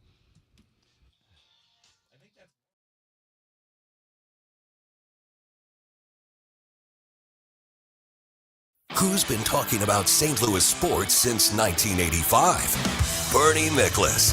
One thing I can absolutely swear to about Ali Marmol, Ali welcomes being challenged. If you're a fan and there's something that he does that bugs you, tell it to him directly. You don't have to hide behind some stupid name. You don't have to be a coward. Just ask him directly. Bernie Miklasz. Hear what he has to say on the voice of the Cardinals, KMOX. From the FIFA World Cup to competitive business environments, grand ambitions lead to game-changing achievements. At Bank of America, We're there to support businesses at every step, providing insights and expertise to help you gain an edge. He shoots, he scores! What would you like the power to do? Explore winning business solutions at BofA.com/gamechangers. Bank of America, official bank of the FIFA World Cup 2026. I know that hiring can be challenging. You need someone to match your role perfectly. Well, now you can meet them fast on ZipRecruiter. Build your team, build it sooner. Meet your match on ZipRecruiter. Just head to ZipRecruiter.com/free right now to try it for free. That's ZipRecruiter.com/free. Meet your match on ZipRecruiter. Try it free. Here's Dave Murray's weather forecast, sponsored by Chesterfield Fence and Deck. Chesterfield Fence and Deck is your premier provider of fences, decks, patios, sunrooms, and more. Call them for a free estimate today, now offering 48 months interest-free financing on your next outdoor project. Chesterfield Fence and Deck, chesterfieldfence.com. We continue with a nice break from hardcore summer and hardcore thunderstorms. Sunny skies going through our Tuesday afternoon. Still pretty comfortable, 89, 90 for the high. Tonight, clear skies. Nice evening, especially once that sun goes down as our days get shorter, 72. Wednesday, sunny skies, a slow increase in the humidity Wednesday afternoon, 91. Thursday and Friday, feeling a little more like summer, though nothing extreme. It's sunny, it's kind of hot and humid, 93 each day, and nothing more than a spot afternoon thunderstorm Thursday and again on Friday. Very tough to find. From the Saliga Heating and Cooling Weather Center, I'm meteorologist Dave Murray on 104.1 FM, KMOX. What has your candidate actually delivered? In Clayton, Ladue, Olivet, and Warson Woods, there's just one Democrat running for state representative who can answer. That's Sidney Clark. As mayor, he's delivered more than $100 million in economic growth and some of the strongest home values in the region. Balanced budgets, steady leadership, a neighbor since 1973. And now, Sidney Clark will protect what you've built, stopping costly data centers from hiking your utility bills, and voting no on Amendment 5, which actually increases taxes on everything you buy. No other candidate in this race can say it. Sidney Clark has already done the job, and he's ready from day one. Sidney Clark, results, not rhetoric. Democrat for State Representative District 99. I'm Sidney Clark, and I approve of this message. Paid for by Sidney Clark for State Representative District 99. Tammy Clark, Treasurer. Your health story is shaped by more than genetics. Everyday choices like nutrition, physical activity, sleep, tobacco use, and routine screenings all play a role in your future health. Seidman Cancer Center's Your Disease Risk helps you understand how family history and lifestyle work together, offering personalized insights to support healthier decisions. Knowing your risks today can help protect your tomorrow. Visit Seidman.washU.edu/YDR. Cardinals fans, this is Ricky Horton. Have you ever had a dream of meeting your favorite former Cardinals?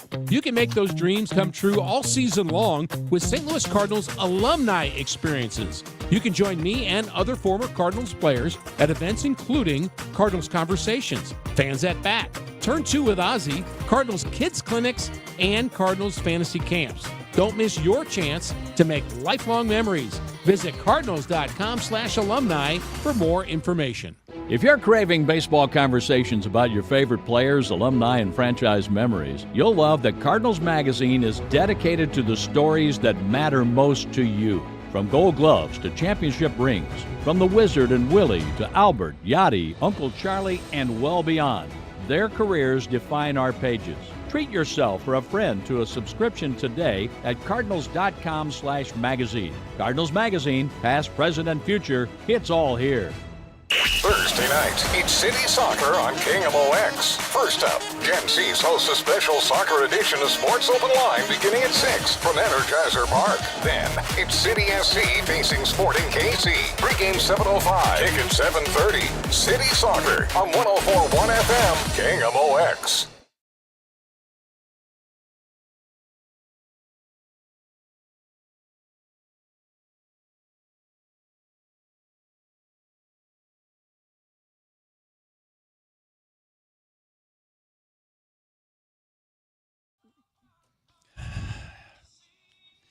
Welcome back. DGS on KMOX 234.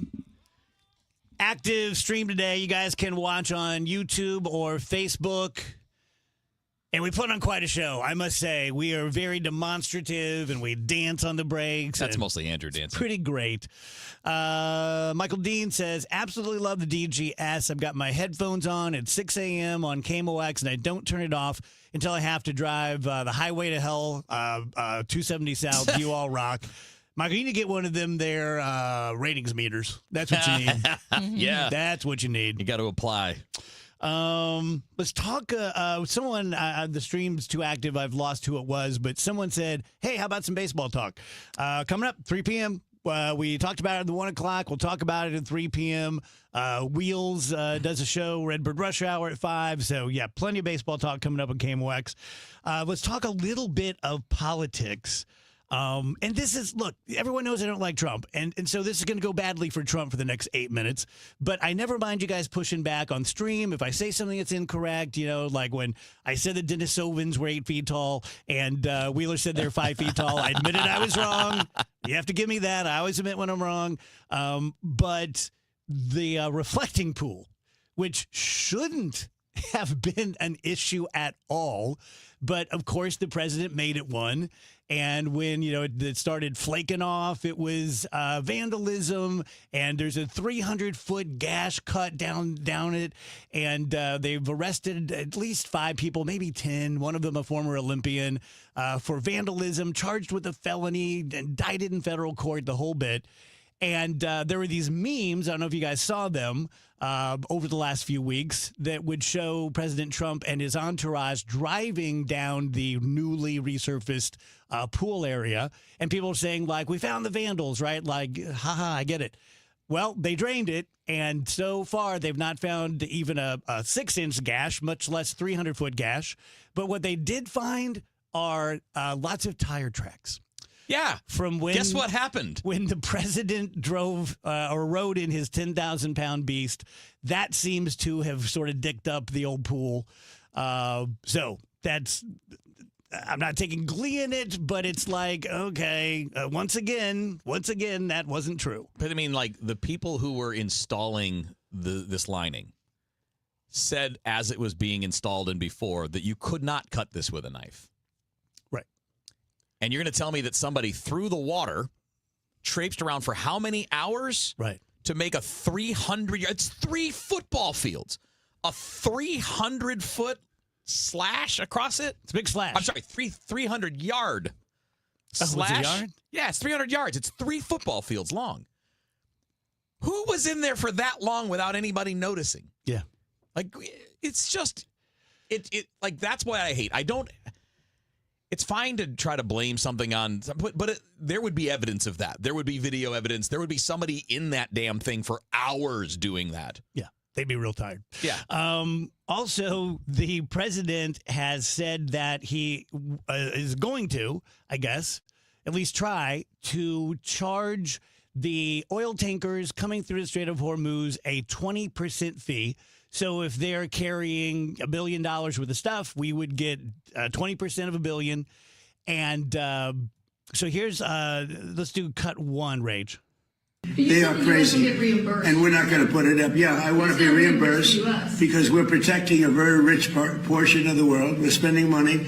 And so what we've done is we are going to be reimbursed for protection. We're protecting by the countries that we're helping. For instance, you look at the 5 countries. You have Saudi Arabia, you have UAE, you have Qatar, or Qatar as I always say, you have Qatar, Bahrain, and by the way, you have others. You have Kuwait, and you have others, and they will do very well.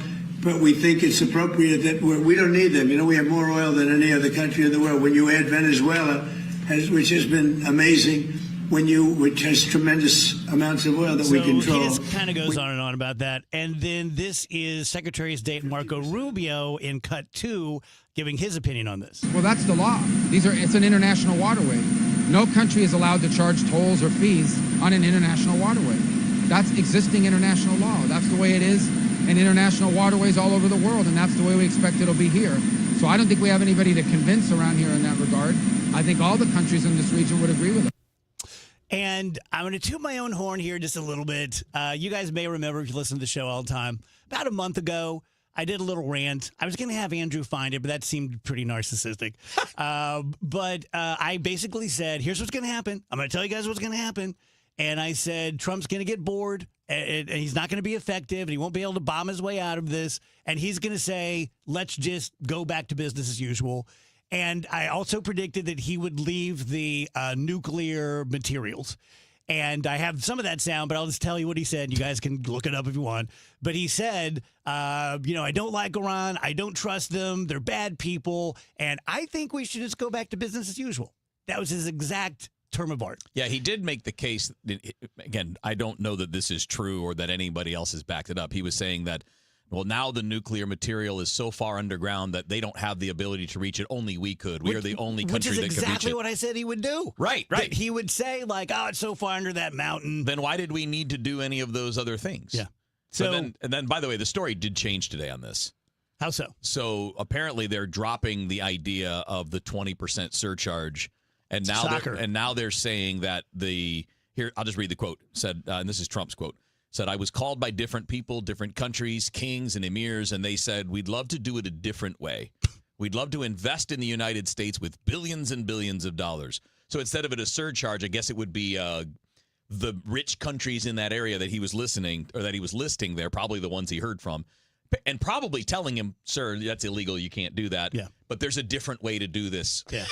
Might got another plane. And I'm sure they're trying to curry favor, right? I mean, to countries that have wealth, spending some of that wealth for goodwill with the United States is probably not a terrible idea. And then, not tomorrow, Thursday evening, the president will be addressing the nation. And do you guys know what he's talking about? Mm-hmm.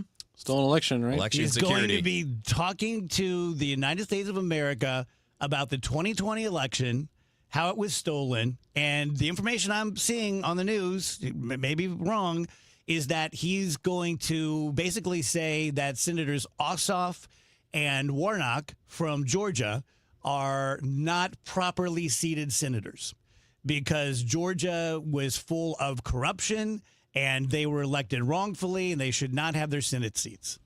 Well, I can't wait to see the receipts.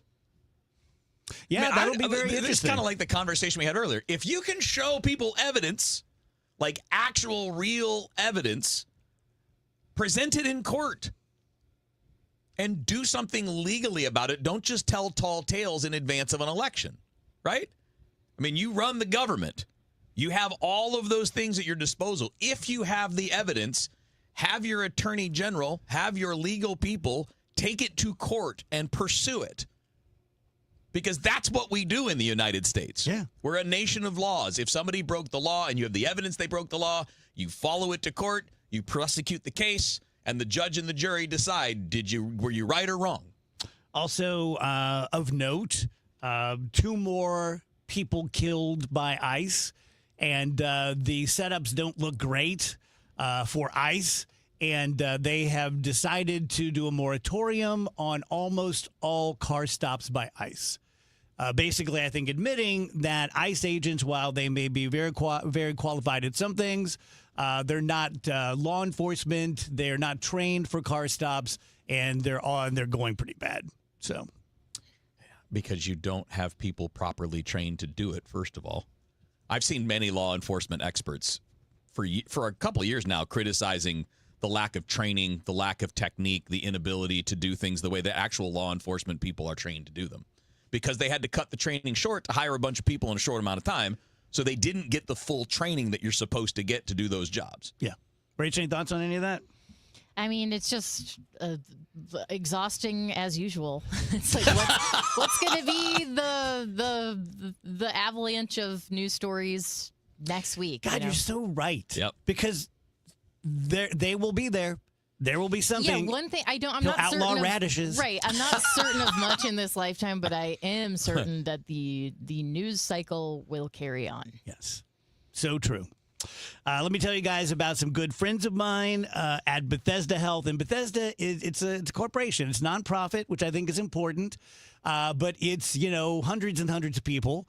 And I know a lot of the uppers and the muckety mucks and the CEO and such. And I judge them to be very good people. And they took great care of my mom when she fell on opening day of 2024. She died about 5 months later. She had been at Bethesda Dilworth, skilled nursing and hospice, which is where I do my hospice work now with No One Dies Alone, in honor of my mom because she passed away at 3:30 in the morning with someone from No One Dies Alone. So that was important to me. My point is, I know them. So if you are my age or a little older and you are tired of housework and yard work and all that kind of stuff, and you would just like to check out an independent living apartment, I've seen all 7 of them. They're gorgeous. I promise you this is true. I would move into any one of them right now and live perfectly happily. Or if it's your mom or dad, grandma, grandpa, who probably needs something more than independent living, maybe it's assisted living. Maybe it's skilled nursing. Maybe it's hospice, maybe it's memory care. We can do any of those things and do it very, very well for you. My friend Michelle has been at Bethesda for 31 years, and she knows everything about elder care, and you can access her with the Contact Us button. Go to BethesdaHealth.org, hit the Contact Us button, put in your name, let them know you're from the DGS. You'd like to talk to Michelle, and Michelle will get back with you. For men over 50, staying healthy shouldn't feel complicated.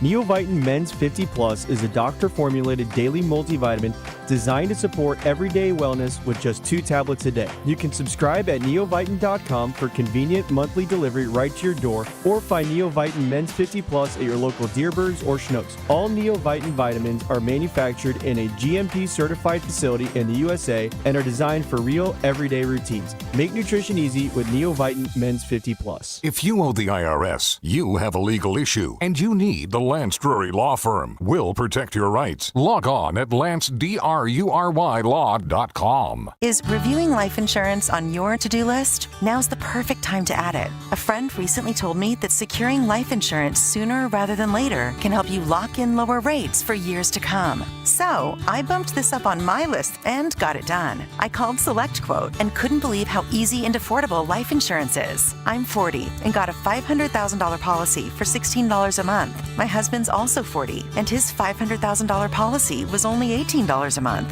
Plus, with SelectQuote's same-day coverage, there was no medical exam required, and we were covered by the time we hung up. Knowing I have this checked off my list feels amazing, but the peace of mind knowing my family is protected feels even better. Call SelectQuote at 1-800-329-1010.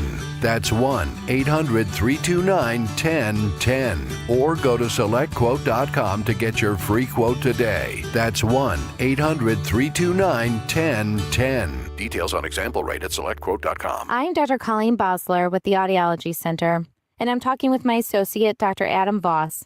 What happens to a person's brain when they ignore their hearing loss? There is such a strong connection between the ear and the brain.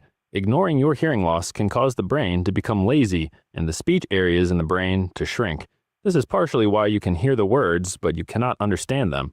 If a hearing loss goes untreated for too long, it may cause an irreversible change in the brain. It is incredibly important to have your hearing screened at 60 or older, or sooner if you're noticing difficulty. And the sooner someone treats their hearing loss, the better and quicker their brain will adapt to hearing sound again. Studies show that those who get hearing aids, even with a mild hearing loss, are much more successful hearing aid users as compared to those that wait longer. So call us today to get your comprehensive hearing evaluation with one of our doctors. 636-441-7470, or visit us online, theaudiologycenterstl.com. Broadcasting from the Scott Credit Union Studio, 104.1 FM KMOX.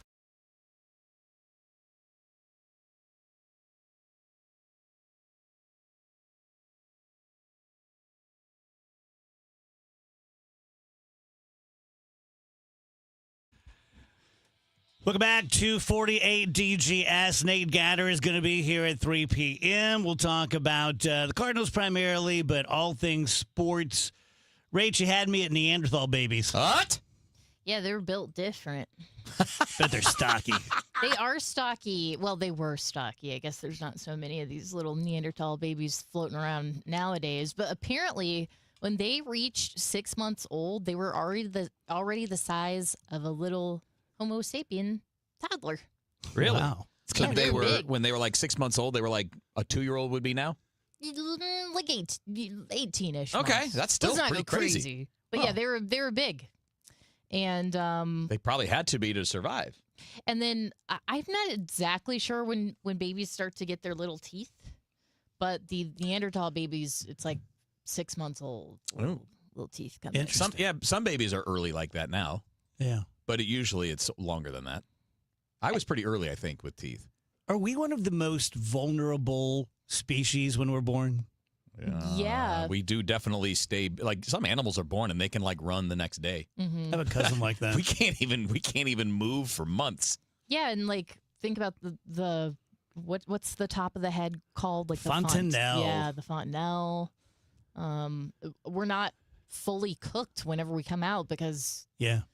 otherwise women wouldn't be able to have the baby. So- like the baby would be too big to get out of there. You know my call of the void where I want to throw my phone off a ledge. When my niece Tammy was born, I was 6.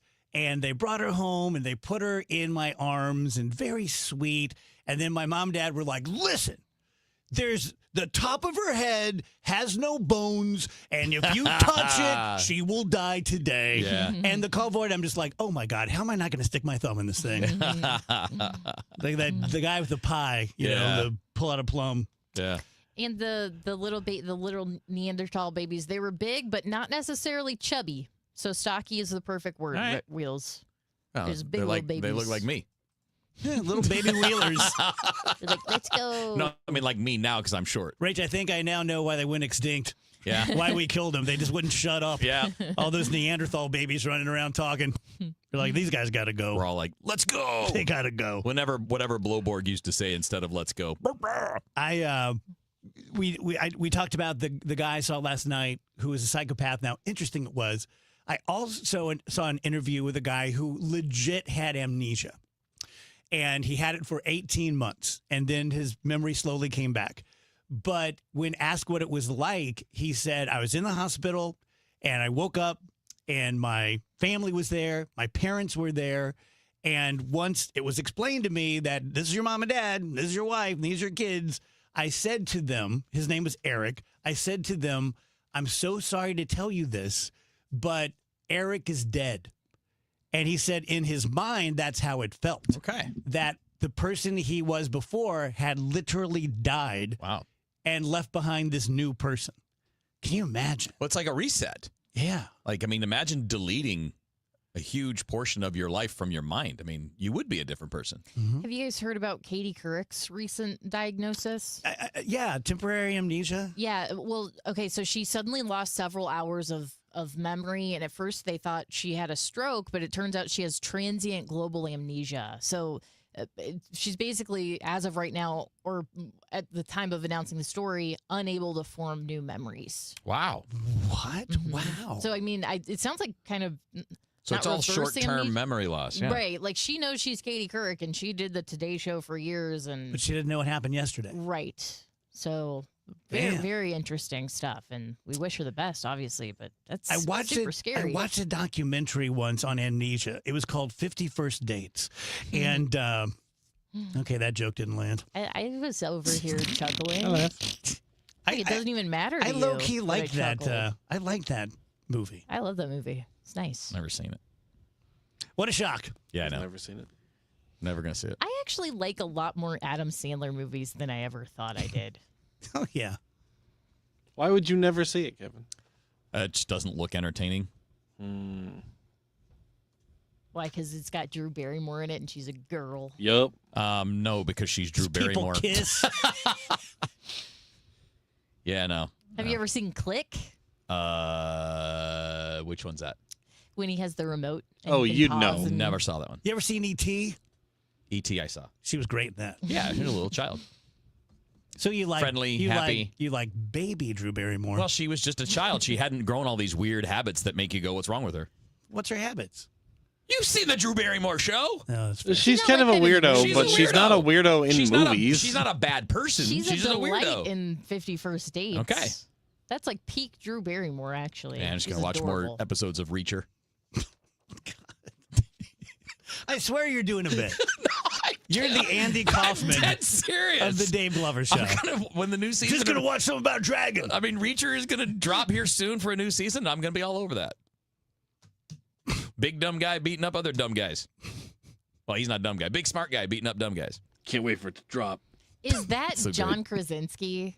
No, he's doing the Jack Ryan shows. Oh, those are different shows. Yeah, no, this is the big... the new Reacher guy is that big muscle dude who beat up a guy that knocked him off his motorcycle. What, are you implying that there's something similar about action star Jack Ryan and action star Jack Reacher? I mean, there's how that's slightly confusing and they're on the same network. Jack Ryan's a little bit more of the intellect and solving problems and brainy, where Jack Reacher is going to beat the crap out of you. That's the official breakdown. Here's a story for you. A guy was caught in a resort town outside of Disney having relations with a vacuum cleaner in front of everybody. One of the most disturbing parts is he was wearing only a tank top and socks. That's just not okay. What? My favorite part of the story is he's going to undergo psychosexual evaluation. I think I can save them the time. Right? Who is doing this where? Outside in his yard. Yeah, there's a problem. There's a problem. Yeah, if there's not a problem... Right. I'm way more worried. If he gets a clean bill of health? Yeah. If he's like, nothing's wrong. He just woke up this morning and it sounded good. Yeah. Choices. No, that in and of itself is something being wrong. I mean, even contemplating Just it? the fact that you're, yes. Even thinking about it, like when you were 12 and... There's a difference in all things between thinking about a thing and then doing a thing, no matter what it is. Oh, thank God. Let me tell you guys about Mark and Neil Gelman of the Gelman team of eXp Realty. You know what I'm going to say before I say it, but I'm going to say it anyway. Evidently, according to the guys who I trust, absolutely, they say that St. Louis is kind of down the middle. That it wasn't like, a few years ago, and I've even lost track when it was. I think like pre-COVID, when, people are listing their houses for $500,000 and people knock on your door at 6 a.m. and say, I'll give you $6, I'll give you $650. It's not like that, but it's also not like you're going to have to lose money on your house. Ironically, the more expensive your house is in St. Louis, those are like flying off the shelves. But anytime that it's kind of in the middle, I think that's when you really need a good agent. And I'll be honest with you, if it were like it was before and people were just getting crazy offers, maybe do it, whatever. But in this kind of a climate, you need a professional. I've used them a few times for real estate transactions. They were incredibly there for me. The communication was constant. I'm not a good negotiator. I'm not very tough when it comes to negotiation, so that was great. They were really good, and I couldn't have been happier with them. If you want to find out what they think your house is worth right now, you go to the front of the Gelman page, gelmanteam.com, and put in your address. We'll give you a number. If you want to talk about it, 314-336-1991. Certain restrictions apply. You feel it every time you check out. Prices up, paychecks stretched, families squeezed. That's why Ann Wagner's fighting to get government off your back and out of your way. Wagner passed the largest tax cut in American history, expanded child tax credits, ended taxes on tips, overtime, and Social Security. And Wagner is working to lower costs so families keep more of their hard-earned money. But Ann Wagner knows delivering from Missouri means more than just protecting their wallets. It means protecting our streets as well. That's why Wagner fought to secure our border, deport dangerous illegal aliens, partner with law enforcement, and put predators behind bars and off our streets so our neighborhoods and communities stay safe.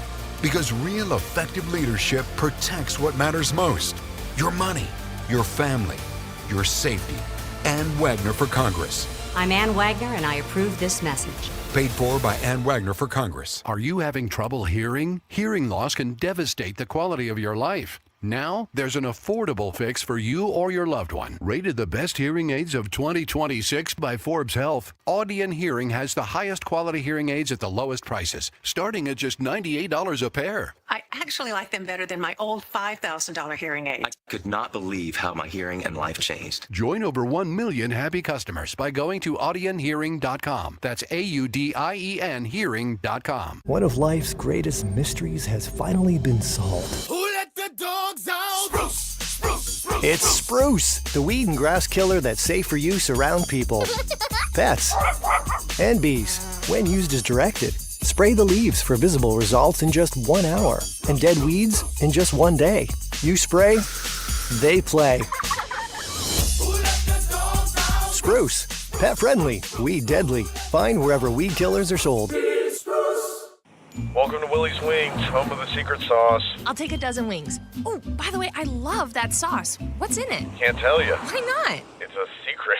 While many financial advisors claim to have the secret sauce, they don't. In fact, if their sauce is so good, why are they keeping it a secret? Steve All of the All Financial Group doesn't keep anything a secret. He knows there's much more to retirement planning than stocks, bonds, and mutual funds. He'll develop a strategy designed specifically for you. It's your own secret sauce for retirement. Call Steve today at 636-230-8824 for your personal portfolio x-ray. Call 636-230-8824 or online at yourmoneymattersstl.com. Fine, you want to know what's in the sauce? Absolutely. Tablespoon of paprika. Really? Investment advisory products and services made available through Impact Partnership Wealth, LLC, IPW, a registered investment advisor. Insurance and annuities offered through Steve All, NPN number 153-07419. The trusted voice of St. Louis. KMOX AM St. Louis. KMOX FM Hazelwood. Always live on the free Odyssey app. At 3:01, we've got a cloudy sky. Right now, it's 92 degrees downtown at the Arch. Aldermanic President Megan Green has reached a settlement with St. Louis City stemming from a tear gassing incident in 2017. Green was among the protesters gathered at the Central West End after the acquittal of Officer Jason Stockley in the killing of Anthony Lamar Smith. Green will reportedly receive a $35,000 check. The St. Louis Police Officers Association is slamming the payout. Union business manager Joe Steiger calls it a backroom deal. He tells KMOX the case should have been heard by a jury. Yeah, I mean, obviously we're disappointed to see that City Hall chose to enter into an agreement before this was about to hit trial, especially when it involves the president of the board of aldermen, and she's one of 3 elected officials with the fiduciary responsibility over the city budget. Green serves on the 3-member Board of Estimate and Apportionment, which controls city spending and approves financial settlements. The St. Louis County executive says the council's budget process is wasting time by requiring departments make funding requests for as little as a few bucks. Sam Page held up a stack of requests from his department leaders to the county council asking they release withheld funds as budgets come up short. Page says these requests range from a few $1,000s to a motor vehicle allowance of $25. The transfers are just now coming to a head because we're halfway through the year and we're running out of money in some of these funds. The process that they have identified to move money takes a lot of time. Page adds this lethargic process has resulted in stalled funding for tuberculosis and STI treatment at county health centers. Sean Malone, KMOX News. Shoppers at Gravois Bluffs might notice a police presence this afternoon. St. Louis County officers discovered a man's body on a bluff ledge next to the Fenton Retail Center. Officers initially called out to the 600 block of Gravois Bluffs Boulevard for a midday welfare check. Detectives now working to figure out exactly what happened. Some members of the House, including Congressman Wesley Bell, want to expand the Radiation Exposure Compensation Act. This bill would expand geographic and medical eligibility affected by the U.S. nuclear weapons program. Congressman Wesley Bell. Those folks endured decades of health crises, economic struggles, and profound neglect by the very government that should be protecting them. Don Chapman, co-founder STL Mom, says proposed legislation is adding to the existing RECA, things people would like to see. There's a lot of things we can do to this legislation to make it better and fair and to keep adding on to it. But I have to be honest with you, our biggest thing is going to be just to be allowed to keep RECA. The legislation has not been introduced yet, but is expected to face an uphill battle. Maria Aquina, KMOX News. A group that's helped to coach hundreds of women to move into higher paying jobs says AI is changing the job market. Leslie Gill, president and CEO of St. Louis Career Accelerator, Rung for Women, says surviving swings in the economy often comes down to soft skills. I firmly believe that is our secret sauce. As an organization, we really hone in on building confidence, building executive functioning skills, helping women overcome imposter syndrome, having them see themselves as the person they want to become. Gil tells Total Information AM some entry-level jobs are being lost to AI. Let's get you an update of the St. Louis Business Index now. We go to Stifel, Scott Bedell. Scott? Good afternoon, Michael. Hello, everyone. The largest decline in the price of IBM ever wasn't enough to offset progress on consumer inflation as far as investors were concerned. The Dow Jones Industrial Average gained 10 points to 52,508. The S&P 500 higher by 0.4% to 7,543, while NASDAQ advanced 0.9% to 26,107. Closer to home, the Bloomberg St. Louis Stock Index up modestly by 0.6 point to 1,695. Helping that index to move higher, Stifel Financial added 1.5% at $76.34. Boeing gained 0.75% to $217.11. ESCO Technologies up 1.5%. They closed at $325.46. On the downside, Spire fell 1.25% to $81.39, and Caleres lost 4.5% to close at $11.31. For KMOX, this has been Scott Bedell from Stifel Financial, member SIPC and New York Stock Exchange. For more information on our firm, we invite you to explore our website at stifel.com. Our weather's relatively easy to take for this time of year as we go through our Tuesday afternoon. Sunny skies, still comfortable out there. Temperature and humidity. Temperature's about 89, 90 should do it for the high. Tonight, clear skies. Pretty nice evening again, especially once the sun goes down. Days are now getting shorter. 72 for the low. Wednesday, sunny skies, nice morning. A slow increase in the humidity Wednesday afternoon, 91. Wednesday night, clear, 74. Thursday and Friday, a little more like summertime. Sunshine dominates. Humidity is up, and the temperatures are up slightly, so nothing really extreme, though. We can handle 93 Thursday and again on Friday, and nothing more than a spot thunderstorm each day. Pretty tough to find, very limited. From the Saliga Heating and Cooling Weather Center, I'm meteorologist Dave Murray on 104.1 FM, KMOX. Sponsored by McKelvey Homes. We've got clouds. It's 92 downtown at the Arch. I'm Michael Calhoun, KMOX News. McKelvey Homes is breaking ground on something new in O'Fallon, Strawberry Farms. When McKelvey builds something, they do it right. Visit McKelvey Homes to schedule a tour at Strawberry Farms in O'Fallon. Visit McKelveyHomes.com today and move up to McKelvey. The Dave Glover Show is sponsored by the Michaels Flooring Outlet, the flooring experts. IGotFloored.com.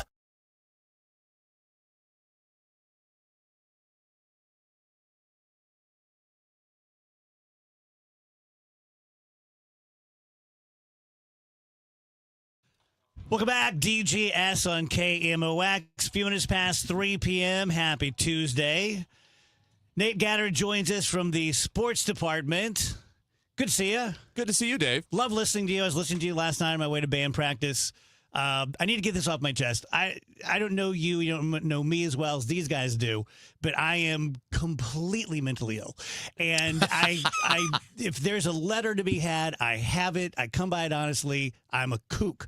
And one of the things I do, because I have OCD, is sometimes when I meet someone, I associate a little word with them. Like I had a friend who, for my whole life, every time I saw him, I'd go pork, pork, pork in my head. Yeah. And every time I see you, I say this in my head.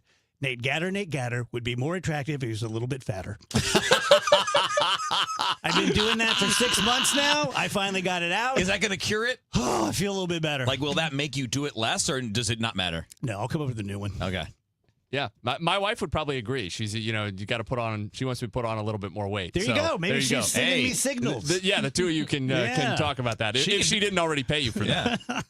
That's good. So, how great was last night? I really enjoyed it. And it's funny because Wheels and I we were talking about it before during rush hour last night about how I'm just really not into the home run derby. Not because I'm a hater. Like I'm not against it. But just I think home runs as a general concept don't interest me as much as they do some other baseball fans. And in particular, home run derbies are just quite monotonous by nature, right? It's sort of the same thing happening over and over. It's kind of same idea as like a 3-point contest in the NBA. I've got nothing against a 3-pointer, but Just I don't harder really to need do to than a watch 3-pointer, but right. yeah. I don't really need to watch 300 of them in a row. Drill down on why you're not as enamored with home runs as the game itself. Because the baseball that I like is a baseball that we've all realized is inefficient, and so we don't do it anymore. And I don't shame anyone for not doing it anymore. But the baseball that I grew up thinking was good and was taught to a lot of kids of my generation was good, and certainly to kids of Wheels' generation, was about sacrifice bunting and hit and runs and stealing a lot of bases. Stolen bases have made a big comeback compared to where they were a few years ago. And in general, I love that they banned the shift and try to encourage putting more balls in play, because to me, that's what I'm there to see. A home run is so fleeting. And one of the qualities of a baseball game in person as an experience that's true for almost anybody is that we don't spend as much time transfixed by the action as we do other sports. It's such a social occasion. People are eating their hot dog, drinking their beer, chatting with the guy next to them, and folks will say one of the reasons Americans love baseball is because you can do that and then lock in when the bases are loaded in the 8th inning and there are 2 outs and everybody knows, okay, we're going to watch this batter really closely, right? But a home run can happen at any time. So if I'm glancing to the side, and I'm a pretty attentive baseball fan compared to the average person in the ballpark, but if I'm glancing to the side and there's a loud crack of the bat and the ball's already halfway into the left field bleachers by the time I turn because it was, a random bases empty at bat in the 3rd inning, the action's kind of over by the time I look at it. It's just a ball sailing into the seats. There's nothing wrong with that. I am so much more invigorated by a great double play, or obviously like what if a you triple. only look up in the middle of the double play? I find that if I look up at the crack of the bat for an extra base hit or a great defensive play, I am much more likely to still be able to see the vast majority of whatever happens in the play. And my point is, even if I'm watching, the home run happens in the real home run action happens in this split second of ball meeting bat that the human eye cannot process in real time anyway. That doesn't mean it's not cool to still observe as it flies through the air, but I can process a great defensive play in such a different way. If I watch the outfielder as he's tracking the ball and sprinting into the alley and following it all the way, and he's going to lay out for it, and now he's grabbed it, and does he hold on through right? That's going to have several layers to it. And I find that very gratifying as a fan. Yeah. I also just miss a little bit of the Tony La Russa kind of micromanaging baseball days, because I like to think the strategy too, but I'm not bitter about that. I understand we've moved on. I don't think I've ever asked any of you guys this question, but based on where baseball has been, and then now the modern era of analytics and such, and, the home run, put on your prediction caps. What changes could you see in 10 years, 15 years? Do you see it returning to small ball or continuing to be more circusy? I don't think we return to small ball in the sense of sacrifices, because I think everybody just understands now that analytically it's a very rare circumstance where trading an out for almost anything is a good idea, unless you're trading it for a run is fine. Right. Yes. But generally you can't control that. But even quite that's as much. circumstantial. Right. If you're down 2 or 3, you don't want to trade an out for a run. You want to try to continue not giving up outs. And so the analytics say that pretty much the only time that it would make sense to sacrifice a guy who's on the bases anywhere other than bringing him home is if you were trading the first out of an inning to move a guy from second base to third base, and your goal is to score that guy and no one else. In most cases, it's going to depend a little bit on the context, who's at the plate, who are the batters behind him, whatever. But if you have your number 9 hitter at the plate and he's not very good at hitting, but he is a pretty good bunter, and you've got your good leadoff hitter behind him, and there's a guy at second, nobody out, in a tie game in the 8th inning, it can still make sense to sack bunt. In most cases, it'll increase your chances of scoring that one run and decrease your chances of scoring more than that, so it can be worthwhile in that specific circumstance.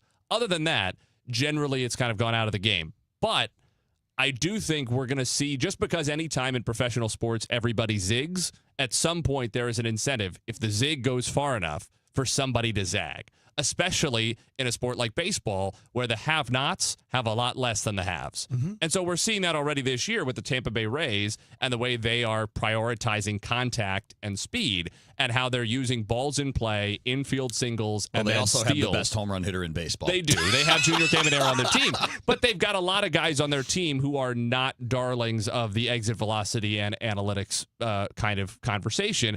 And I think what they're showing is the same thing. It's the same Moneyball concept, just in another direction, which is that if baseball has decided, understandably so, that the things they value the most are power, high exit velocity home runs, then at some point there's going to be some real bargains to be had in the castle and play, but don't hit it very hard. Yeah. And maybe you can find enough value there that you ultimately add value to your team efficiently.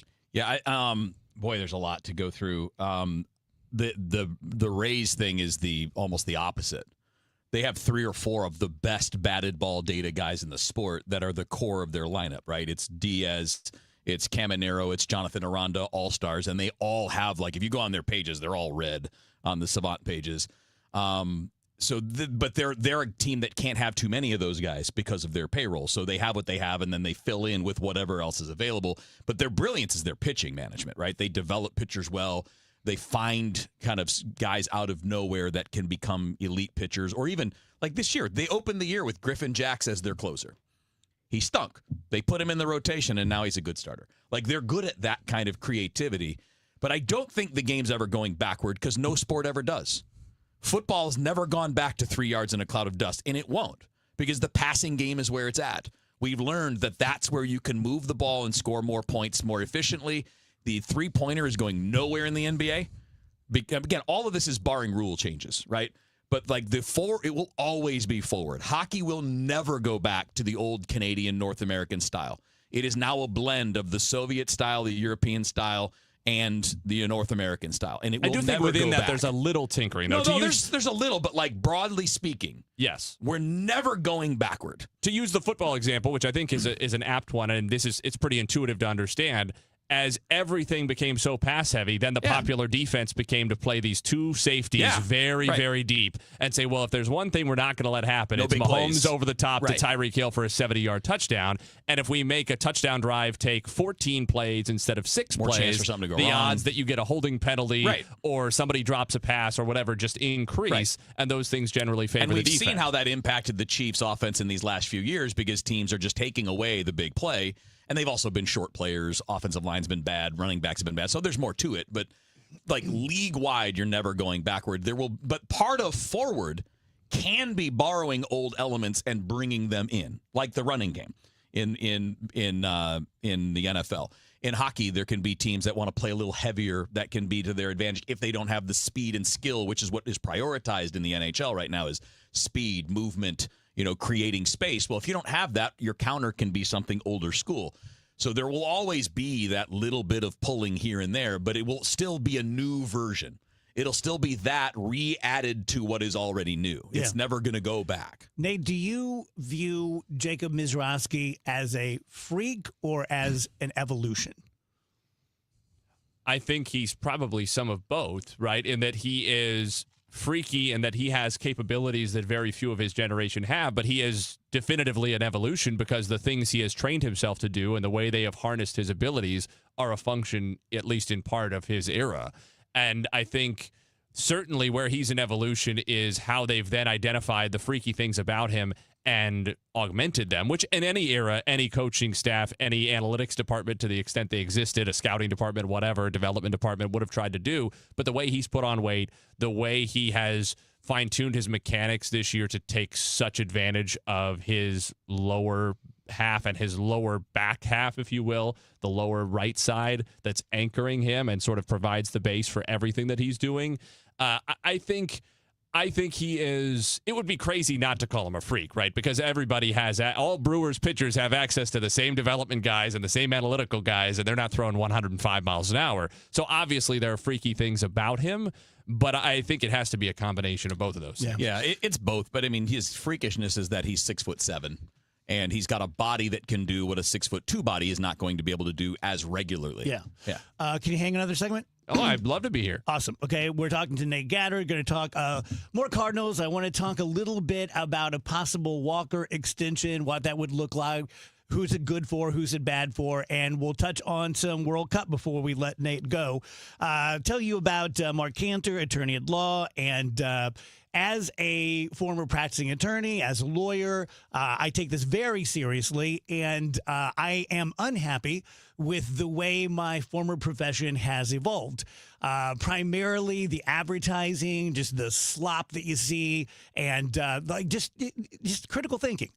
You got some AI lawyer dunking on LeBron James. It's like, okay, that tells me exactly nothing about your legal skills. Mark Cantor advertises, obviously, that's what he's doing right now.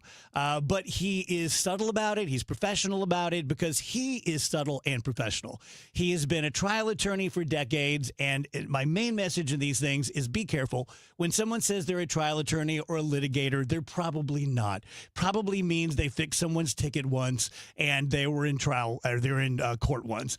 To be a real litigator means you're there all the time. You're trying multiple cases per year. That's what Mark Cantor does. So if you or someone you care about is injured and you think someone else may be responsible for your injury, call him 314-628-9999, CantorInjuryLaw.com. Hey there, it's Jill Schlesinger. I'm launching a new show. It's called Money Moves, and your money is going to move. We're going to help you make better financial decisions. We're going to call out the BS you're finding all over social media. We're going to give you actionable guidance to make your financial life clearer, less stressful. We're going to answer your financial questions and take the mystery out of your financial life, wherever you get your podcasts. You take care of your dog out of love and responsibility. But what if every scoop that you're feeding them is slowly making them sicker? Not because you're a bad pet owner, but because the pet food industry never told you the truth. Greetings, naturopathic Dr. Dennis Blank, Amazon #1 best-selling author and founder of Rough Greens here. Dog food is dead food, stripped of every live nutrient that your dog needs. That's where Rough Greens comes in. Just sprinkle it on top of whatever you're already feeding them. It's packed with live probiotics, enzymes, omega oils, and over 20 live vitamins and minerals, all natural and made in the USA. Thousands of dog owners are watching their pets transform. More energy, shinier coat, better mobility, and your dog could be next. Take the Rough Greens 90-day challenge. Give us 90 days and we'll give you a healthier dog, guaranteed. Get a free Jumpstart trial bag for your dog today. You just cover the shipping. Go to roughgreens.com. Use discount code USA. That's RUFFgreens.com. Discount code USA. Rough Greens. So good, your dog will ask for it by now. Let's take a break. Good idea. Hey, Tom, what are you doing on that Amendment 4? You know we fought for our freedom and rights. I'm not giving them away without a fight. 4 takes them? That's exactly what 4 does. For over 100 years, Missouri voters have used our constitutional power to act when the politicians refused. I'll be darned if I'm voting to pass on less freedom and power to my kids. It doesn't 4 kill majority rule? Yep, creates minority rule, where just 5% of statewide voters in one district can block any citizen-led reform, making it nearly impossible to pass citizen-led ballot measures. That's just dumb. And when the politicians refuse to act, we've used citizen-led ballot measures to pass some big stuff, like lobbyist reforms, term limits for career politicians, and outlawing tax hikes without voter approval. I'm not surrendering my power and rights to a bunch of politicians and lobbyists. I'm no on Amendment 4. Hard no on 4.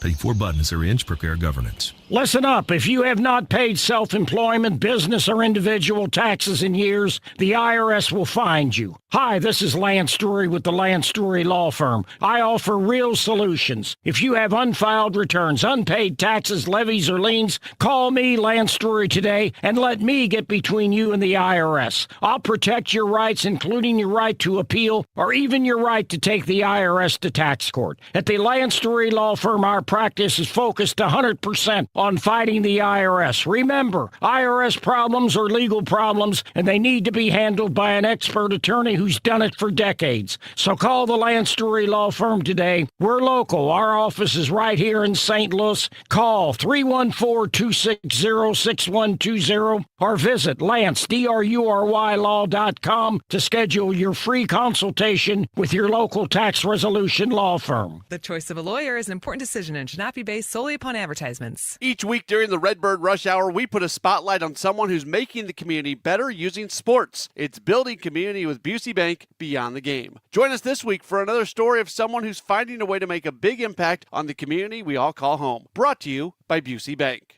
proudly serving St. Louis for over 100 years. KMOX, the voice of St. Louis.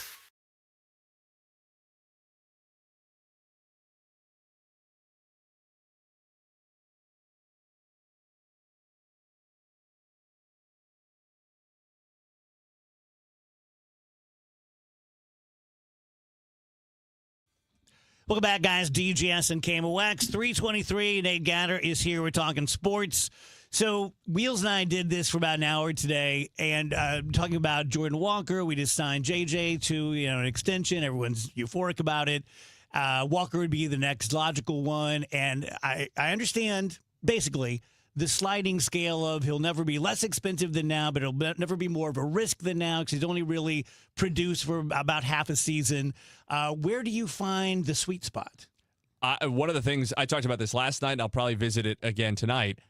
I don't think there is a sweet spot right now. I don't think it's possible they can get a deal done. Because, for instance, Greg Amsinger, whose opinion I really value and who's very, very plugged in, made reference on this station yesterday or the day before on Gas House, to, well, it should be, if it's an 8-year deal, it should be, at least $200 million.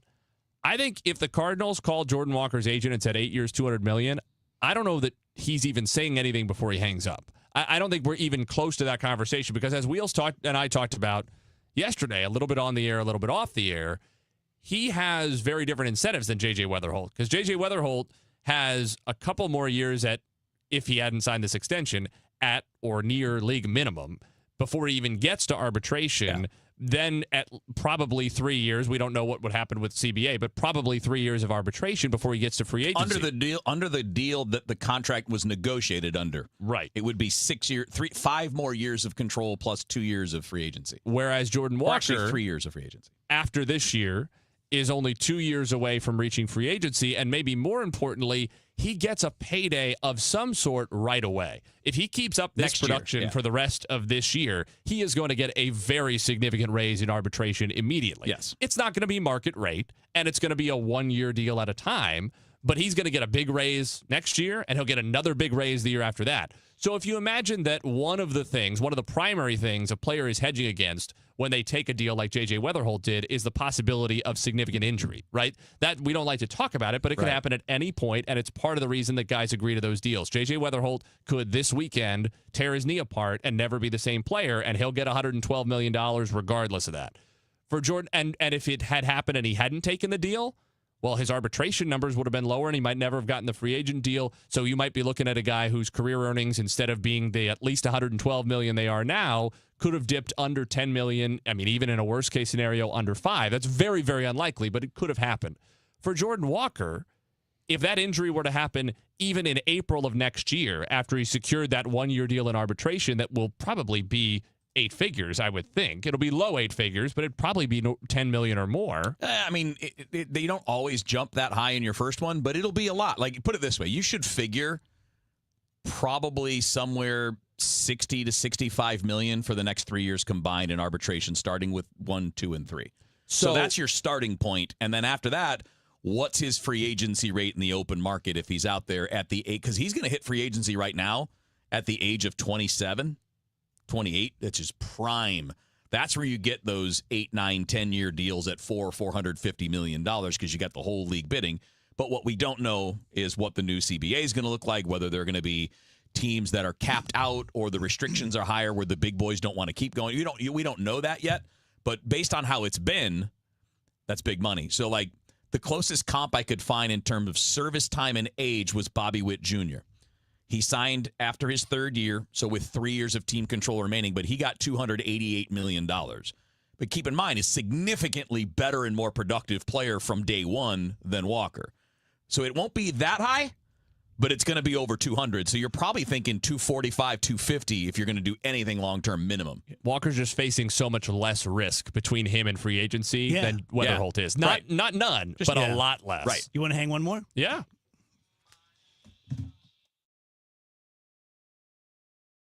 the thing that you need in the morning, when you first wake up. Total Information AM. I like to be informed with the news and like to know, like in the mornings, I like to know what's going on. Debbie Monterey, Megan Lynch, Tom Ackerman. It's always smart to know what's going on. Your morning news and information. The national and local news. Weather. Sports. I like the traffic reports. Total Information AM. I listen to it in the morning, so it really gets me going. Total Information AM. Weekdays 5 to 9 on the voice of St. Louis, KMOX.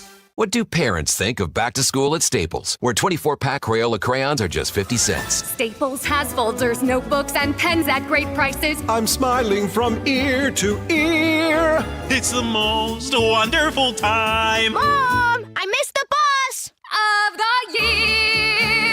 It's a wonderful time at Staples, where school supplies start at just 25 cents. Staples. That was easy. Visit your local Staples today or shop online and in the app. Ends 9/12. Exclusions apply. Enjoying the great taste and health benefits of cottage cheese is easier than ever with Pro Pack Snack Cottage Cheese Cups from Prairie Farms. Each perfectly portioned cup is less than 100 calories, low in fat, and packed with 12 grams of protein, making it a smart, satisfying way to fuel your day. If you're at work, practice, or a cards game, Pro Pack is your tasty grab-and-go snack option. Locally made, naturally delicious. Find Prairie Farms Pro Pack Snack Cottage Cheese Cups at your local grocery store. We are on the biggest stage in the world right now, and I am talking about soccer. The whole world is paying attention, and FanDuel has decided to change the game. And as you know, if you bet soccer, that sometimes your player gets subbed out, and then what happens? Your bet goes with them. Well, FanDuel says we have a better way to do it. That's not happening anymore.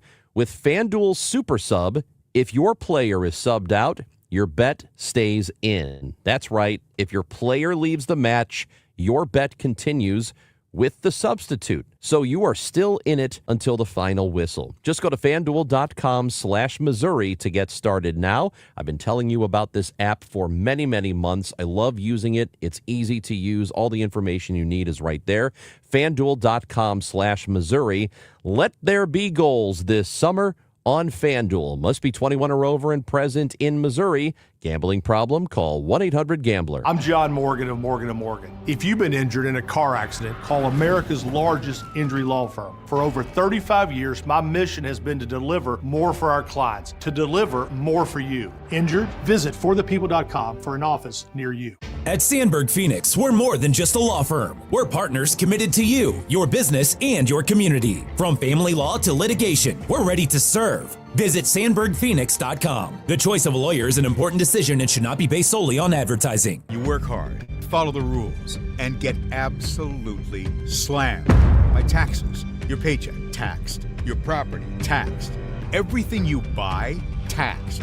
Missouri's tax system isn't broken, it's rigged against you. The lawyers and lobbyists working for big corporations and the super rich buried over 200 loopholes for themselves in our tax code. While they pay nothing on the services they use, working families are taxed over and over. It's no wonder they're lying about Amendment 5. Our corrupt tax system is rigged in their favor. They're getting a free ride on your back. Don't believe their lies. The truth is, Amendment 5 closes loopholes exploited by the super rich and slashes taxes paid by Missouri's working families, phasing out income taxes and cutting property taxes. They finally pay what they owe while you keep what you earn. Vote yes on Amendment 5. Paid for by Missouri Promise PAC. Traffic from the MichaelsFlooringOutlet.com Traffic Center. Well, a tow vehicle just pulled off with the car on it, a stalled vehicle that was there southbound on Highway 55, approaching Highway Z between M and Z. So it had been blocking the left lane as well as the left shoulder. The emergency vehicle is still there just on the left shoulder. So that's the good news. The bad news is still seeing delays southbound on 55 between M and Z. Also working with a crash commercial at McNutt down in Jeffco, and a crash reported northbound on Highway 255 just before Highway 64 in the Metro East. I'm Frank Ladd of the MichaelsFlooringOutlet.com Traffic Center. This is the story of the one. As a maintenance engineer at a beverage manufacturing plant, he starts his day knowing every line is ready to run because Grainger delivers the industrial-grade products he needs to keep mixers, conveyors, and packaging equipment moving. With Grainger's vast selection of bearings, belts, and motors, he keeps operations running smoothly, so nothing grinds to a halt. Call 1-800-GRANGER, click Grainger.com, or just stop by. Grainger, for the ones who get it done. Thursday night, it's City Soccer on KMOX. First up, Gen C's hosts a special soccer edition of Sports Open Line beginning at 6 from Energizer Park. Then, it's City SC facing Sporting KC. Pregame 7:05, kick at 7:30. City Soccer on 104.1 FM, KMOX.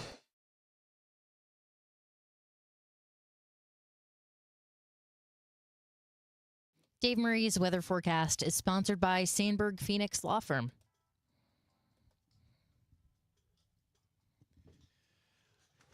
Welcome back, guys. DGS and KMOX 3:33. Normally Dave Murray time, but as I told you guys yesterday, Dave had to take Rain, his oldest lab, to the vet and say goodbye to her. And I texted him last night. I said, "How you doing, my brother?" And he said, "I'm just barely hanging in." Yeah, it's tough. Dave. It's tough. It's tough. So he's planning on being back tomorrow, but as a dog lover, we'll see you Monday. Yeah, say take your time. See you Monday. Yeah. Yeah. Cardinal Report is sponsored by Rawlings. Visit the Rawlings experience at Westport. Wheels, I'm probably a week away from getting my custom glove. Nice. Yeah. So I get to use it. I'm just going to wear it everywhere. You should wear it on the air. Yeah, I'm going to be that guy. Nice. Yeah. Just like the guys wearing them in the third deck at a ballpark where they're never going to get a foul ball. Exactly. What's the element of the custom glove you're most looking forward to? That's a great question. Did you get your letters on it? Did you get your initials on it? I got my name and my number. Nice. Yeah. Number 1, I hope. Number 22. Okay. Yeah, I think just the overall, like I realized I started playing old man baseball last year, and I used my glove from like college. And I'm a big eBay guy, so I looked it up like, oh, I wonder how good this glove is. And it's not. It's like you can buy one for like $7. Oh. And so I went out and I bought a Rawlings Heart of the Hide on my own, it's like $350. But it was like a revelation. I've spent my whole life playing with crap. Yep. And, it's not going to make me much better. But so I got another Heart of the Hide, and I'm just excited to get it. And, I'm a glove nerd. I couldn't care less about bats, but I just love baseball gloves. It's good to have one thing. I think it's good to have one thing you really care about a lot, and it's good not to have too many of those things, Yes. right? Because it allows you to invest in this without ending up, spending $20,000 on baseball equipment or whatever. This is, because I was going to say the first bit, this is sounding like how a lot of middle-aged men talk themselves into spending way too much money on golf every year. Sure. And I'm trying to avoid becoming one of those Dave. men. Yeah. No, I'm that. He just started down that so path. I'm going down that path, and I'm just trying to restrain myself. Yeah. Yeah, I started playing golf about a month. Well, back in spring training, I played with Ricky, and he introduced me to a guy named Ed, and he's a golfer instructor, and we've been playing, and I just got bit. He's so good at instructing me that I can now actually play. Not well, but I'm no longer that guy. Yeah. And he's like, try my 6 hybrid wood. And I hit it, and I'm like, I must buy one, so because you convince yourself, like, oh, this is the only thing standing between me and being the scratch golfers, having this new hybrid club. I know you're a soccer guy. Yes. I was a big soccer guy. I played soccer. I loved soccer, but I've never been as into like the international game. Your thoughts on the World Cup so far? I think it's been fantastic. And it's funny because I came in sort of pessimistic. For two reasons. The biggest one was all the ways that FIFA took advantage of American culture to just completely gouge us. And I think they had so many well-deserved negative headlines coming into the tournament. And I was concerned it was going to be a cloud over the tournament the entire way. The second thing is I thought that expanding from 32 to 48 teams was a mistake. I think expansion is almost always a mistake, and it's just done, again, in chasing dollars because people want more ticket inventory. They really want more TV inventory, just more stuff to sell. Yeah. And it's not because anybody actually thinks it's better for the sport. I still mostly stand by that. I think the group stage was not as good as it would have been with 32 teams, but some of the biggest stories of the World Cup came from these, what we would call in soccer terms, minnows, these small countries that never would have qualified in a 32-team field. So it's not totally fair for me to sit up here and say that there's no legitimacy to those things because we got great stories out of them. I do think the group stage was a little bit limp compared to in the past, and apparently FIFA is now thinking about trying to go to 64 teams and get more than a quarter of the world in. Regardless, the point is that the cloud has not hung over the tournament. I have done a little bit of moral interrogation about that because I wonder if that's partially how they get us, right? Is that with any sporting institution, we love the sport and we love the event and we love the spectacle so much that we forget all the things about it that are objectively bad once the games start. But it has been nice. I'm glad it hasn't hung over American soccer culture as a result. I think this has been a galvanizing experience for the country and for the sport in this country the way we hoped it would be. Yeah. And 2 months ago, I was not optimistic that would be the case. I think there's even a bigger benefit, too. I think the responses and the reaction to being in the U.S. by all of the fans that have come from all over the world has been a huge boost for us. Because they're going on social media and they're like, man, all we hear about in our country is how terrible the United States is, and we get here and it's great. It's awesome. I don't know if the Iranian team feels that way, but a lot of the fans do. Yeah. But I mean, they didn't love Buc-ee's as much as the rest of them. But I mean, you think about like all of these countries, and a lot of them are, again, they're allies. They're countries that we would be friendly with, but they're talking about how in their news portrayal of the United States, it's a hellhole. It's crime. It's everybody fighting. Everybody's angry all the time. It's road rage and all that. And they got here and they're like, man, this is great. The people are cool. The food is good. It's a little hotter than we're used to, but and I think that was something that, as a nation, we needed the positive outcome. We needed to be like, okay, guys, we know our politics suck, but we don't suck. Right? Like, that's kind of the message. So, Nate, when I played the game, if we would have flopped, we would have been taken out of the game. Is flopping a cancer or is it just an annoyance? To me, I almost don't even see it. If you watch a lot of soccer, it just fades into the background after a while. It's actually been one of the things, it's reminded me of how much I've become ingratiated in the sport, the way that Americans have had this visceral reaction to the flopping element, because I just don't even think about it anymore. And so I've had to be more conscious of that because people care about it, and that is reasonable. I'll say two things. The number one defense for players is that in some cases, they really do need to do it to get a call. Some of it is on the referees because if you get kicked the same way, but you stumble and stay on your feet, they're much less likely to give it to you. In the way that, for example, in a basketball game, if you're taking a charge, you pretty much have to fall backward or you're not going to get the whistle, right? It's just something that people do. It's part of how you're taught, is how to fall backward when you take that charge. And the other piece of it is just too much, right? There is a dramatization of it all that I think you just tune it out after a while, in the way that, the first time that you tune into, if you had never seen a Major League Baseball game for 10 or 15 years and you tune in for the first time and you realize they've managed to put ads on the back of the pitcher's mound and all the stuff behind home plate is green screens now, and so it can be very aggressively digital and burn your eyeballs compared to 2015. It really bothers you, and then it starts to fade into the background. That's the best I can say. I understand if people are annoyed by it, but I think if you watched enough, it's kind of lousy take, I guess, for me to say, just watch more of the thing you don't like, but it will fade away. Dramatic.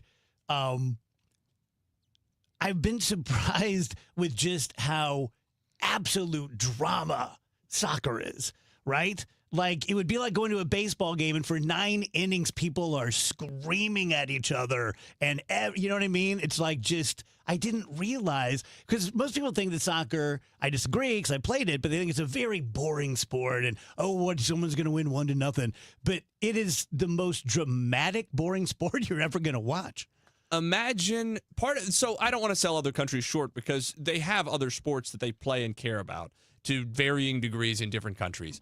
But the parallel, I think, would be, imagine how much Americans would care about the NFL if we played no other sport. Or if the next biggest sport culturally was like MLS.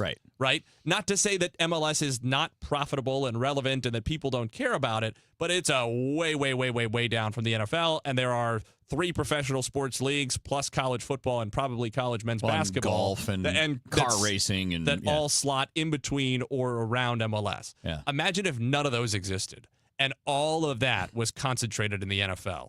And that was the emphasis that was placed on it. I think that starts to encapsulate the importance of soccer in most of these European and South American countries, in particular in South America, where with the exception of Argentina, like even basketball is not generally as big as it is in much of Europe. They don't play cricket in the same way that they play it in Europe and Asia. Like these are just, soccer is the thing. And so I think part of where the drama comes from is that everything really does feel like life and death in the way that an NFL playoff game does if that were turned up 3, 5, 10 times by the fact that there's an absence of other sports and other seasons in the sports calendar. He's good. No, it's great. He's good. I mean, I get it. I mean, I think it's, and I get it better when I'm seeing it on this stage because I never followed the Champions League. I've never done that, and it's such a distance for me. And I have so many other sports already. I don't have the time to invest in another one. But when you see it on the international level, it's just great. It's unbelievable to see up close. I kind of equate it to my feelings on golf. Is it's hard on TV for me. Soccer's hard on TV for me, except at this level. Yeah. But in person, it's always good, and it doesn't have to be this level. So, like MLS in person is cool. On TV, it bores me, but in person, it's cool. We only have about 3 or 4 minutes here, but a couple people on the stream have asked this question. They said, thank you for the analysis on the Jordan Walker extension. What about a couple players like Burley or Wynn? Would they be more sweet spotty? So Burley would be a player that doesn't profile as the rock star, so he's going to be more reasonable. He's a little older, so he's going to reach free agency at an older age. He doesn't have the mind-blowing 40 home run type power. He's a good player, where now Walker is ascending into being a great player. Are you guys comfortable with Burley as he is being our future first baseman? Here's the thing, and I think you and I were kicking this around a little bit in the office. You can't keep everybody. If you're going to pay Walker and Weatherholt and maybe a select couple of others, you're going to have to move on from some of them. So you can't be like, we're going to sign 6 guys. You got to find 3 or 4, and then you fill. So what's the easier guy to replace? Is it the Gold Glove shortstop, who might be the best at his position, who is also kind of an okay hitter and might have some upside there? Or do you sign the first baseman that you could probably replace with somebody? And I think it's the rarity of the skill set that you're going to keep. So the rarity of Jordan Walker being a 40-homer guy is what you're keeping. The rarity of J.J. Weatherholt basically being the perfect baseball player, right? He's the all-around player. The rarity of the skill set, the level that Mason Wynn plays, those are going to be the guys you want to keep and pay. The guys with the more replaceable, and this is not a knock on Burley, it's not. He's just not at the high end of any spectrum. He's in the middle of a lot of them. He's a good hitter. He's got some power. He's not fast. He's a decent defender, but he's not a Gold Glover. He's more replaceable from within than Mason Wynn would be or the others. So, like, it's not to say you don't sign him, but you can't keep everybody. Because if you do, you don't have room for prospects. And if you do, you won't have the money to spend at the top end. And think about how the way the Cardinals were. Albert Pujols got top of the market money when he was a Cardinal. The money he got at the time was top of the market. The Matt Holliday contract was top of the market. Yadier Molina was top of the catcher market for a long time. Waino was a high-end starting. They could afford that because they didn't sign the next-level guys. They let them go, and they replaced them with the John Jays, Alan Craigs, David Freeses, Michael Wacha, Shelby Miller, Jaime Garcia. That's what they need to get back to being. Pick your stars, sign them and keep them, but then you're going to have to sacrifice other places and develop guys to take those spots. You back in tonight? I am. Cool. All right, listen to Nate. I think we'll talk some more home run derby. Yeah, we probably will. Tell you guys about Zero Res. They've been with me for between 15 and 18 years, so long damn time. They are good people. Kyle is the guy who runs St. Louis. He's a good friend of the show, super solid guy. You're never going to have a problem with Zero Res. I promise you that. They have the 30-day gotta love it guarantee, which means just what it says. If within 30 days of us giving you the carpet cleaning, you're not, super blown away, call us. We'll come back and we'll do it again. But you don't even need that. You have the DGS guarantee. They are not going to let anyone get pissed at them and get me get pissed at them. They are great at what they do. They're called Zero Res because they leave behind no residue, which is important. We're talking about carpet cleaning. And they always give you guys a great deal. This month, it's 3 rooms of carpet clean starting at just $129. Also, get your air ducts clean starting at just $599 per unit. 314-474-2020. Let them know that you're calling about the DGS special. You can also book online at ZeroResSTL.com. It's 3:47, and this time check is sponsored by Paramount Men's Medical Center. Traffic from the MichaelsFlooringOutlet.com Traffic Center. And this update brought to you by Scott Credit Union, headed southbound on Highway 55. Still seeing delays after the earlier crash was cleared out of the way just before Highway Z. At last check, had you backed up to almost Imperial Main now on southbound 55 in that stop and go stretch there. They've gotten the vehicle out of the way. It was just an emergency vehicle left on the left shoulder at last check. Still working with that crash northbound on Highway 255 just before Highway 64. And it looks like, according to IDOT, only the shoulder is getting by northbound on Highway 255 at Highway 64. So all lanes blocked there, according to the IDOT reports. Out of the city, not bad this afternoon, just off the pace pocket, westbound 64 at Hampton, southbound on Highway 270. You got your normal slow stretch between 64 and Manchester Road. Reports of a crash just before Manchester Road, but not seeing too many major delays there. That's the good news. Westbound on Highway 64, you're on the brakes now. West of 364, out near Lake St. Louis Boulevard, in a pocket passing Lake St. Louis, headed towards Wentzville. I'm Frank Ladd in the MichaelsFlooringOutlet.com Traffic Center. Upgrade your summer ride with auto loan rates as low as 3.99% APR at Scott Credit Union. New or used, Scott Credit Union helps you love your ride and your rate. Learn more at scu.org. Rates vary, terms and conditions apply. Soldiers Memorial Military Museum looks at American military history through the lens of St. Louis. From the Revolutionary War to the present day, the gallery showcases stories of local service members and delve into the city's wartime history. Outside, the Court of Honors includes monuments to those who lost their lives in World War II, Korea, and Vietnam. Open Wednesday through Sunday. Admission is free. Find information about special exhibits at mohistory.org/memorial. That's mohistory.org/memorial.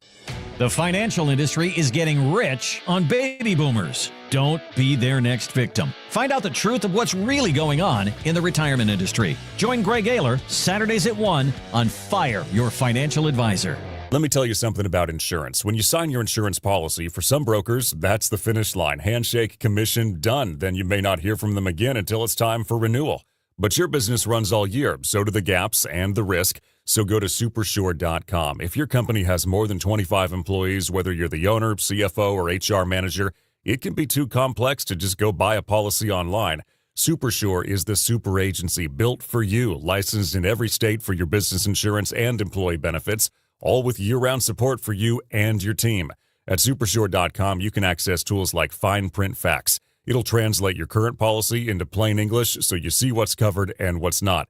Plus a business value calculator so you can estimate what your business is worth so you know what actually needs protecting. Go to supersure.com. One super agency, one powerful platform, all your policies in one place. Supersure.com. That's supersure.com. Paid for by Supersure Insurance Agency, LLC, a licensed insurance agency. All right, guys, if you're in the beginning stages of trying to get yourself in shape, or like maybe you've been on a plan or you've been making an effort at it for a while and it's been slower than you want, it's getting frustrated, go to Supplement Superstores. Go in there and ask about the Burn Balance Complex. It's Burn Balance Edge for men, Burn Balance Zen for women. So there's an option here for both guys and women. And what it does for you is it helps the attainment of those goals work easier because it puts your body in a position to compete, right? We think about sports all the time. You got to put players in a good position to compete. They got to have the right diet. They got to sleep well. You got to take care of yourself. Burn Balance Complex can do that for us normies when it comes to reaching fitness goals. It's a complete metabolism system. It's not just a simple fat burner. It's way more important than that. It helps your body work with you instead of against you. So if you have, for example, like I tend to have a slower metabolism, it's going to get it working where it's supposed to be. That provides you with a natural weight loss option, and that works for you even if you don't want to be someone that goes and gets a prescription or goes and gets injections. If that's not for you, try Burn Balance Complex because it gets the metabolism burning calories the way that you need it to. On top of that, you can reduce your stress, by having lower cortisol levels, which can also help with better sleep, controls your appetite and cravings throughout the day so you make good decisions, all-day focus energy, no jitter or crashes at the end of the day like energy drinks can bring to you. And again, all natural. It is not magic. You don't take Burn Balance Complex and immediately get where you got to go. But I can tell you from my own experience with it, these last several months, it makes it easier.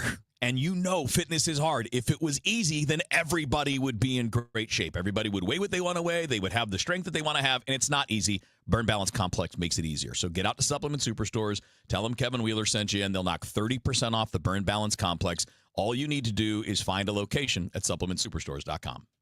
Broadcasting from the Scott Credit Union Studio, 104.1 FM, KMOX.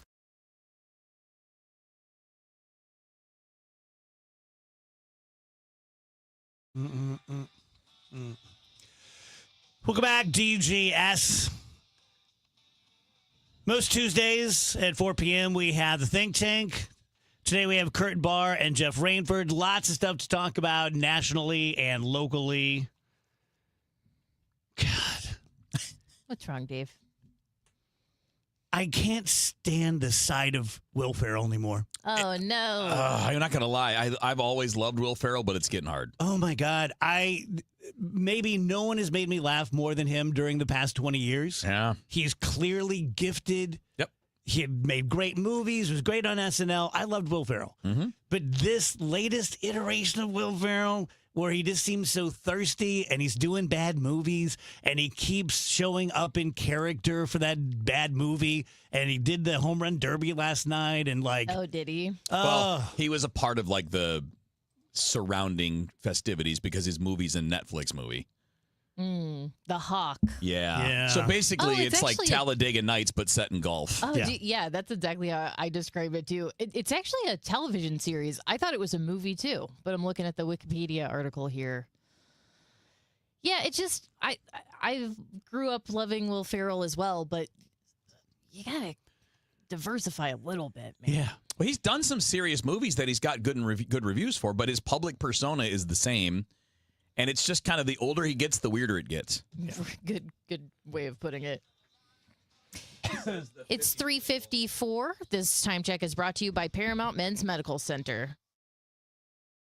Many times, a person hires a law firm after an injury without doing research. It can be a big mistake or not. Sometimes, after you have hired a certain lawyer, you realize you made a certain mistake. But guess what? Just because you hire them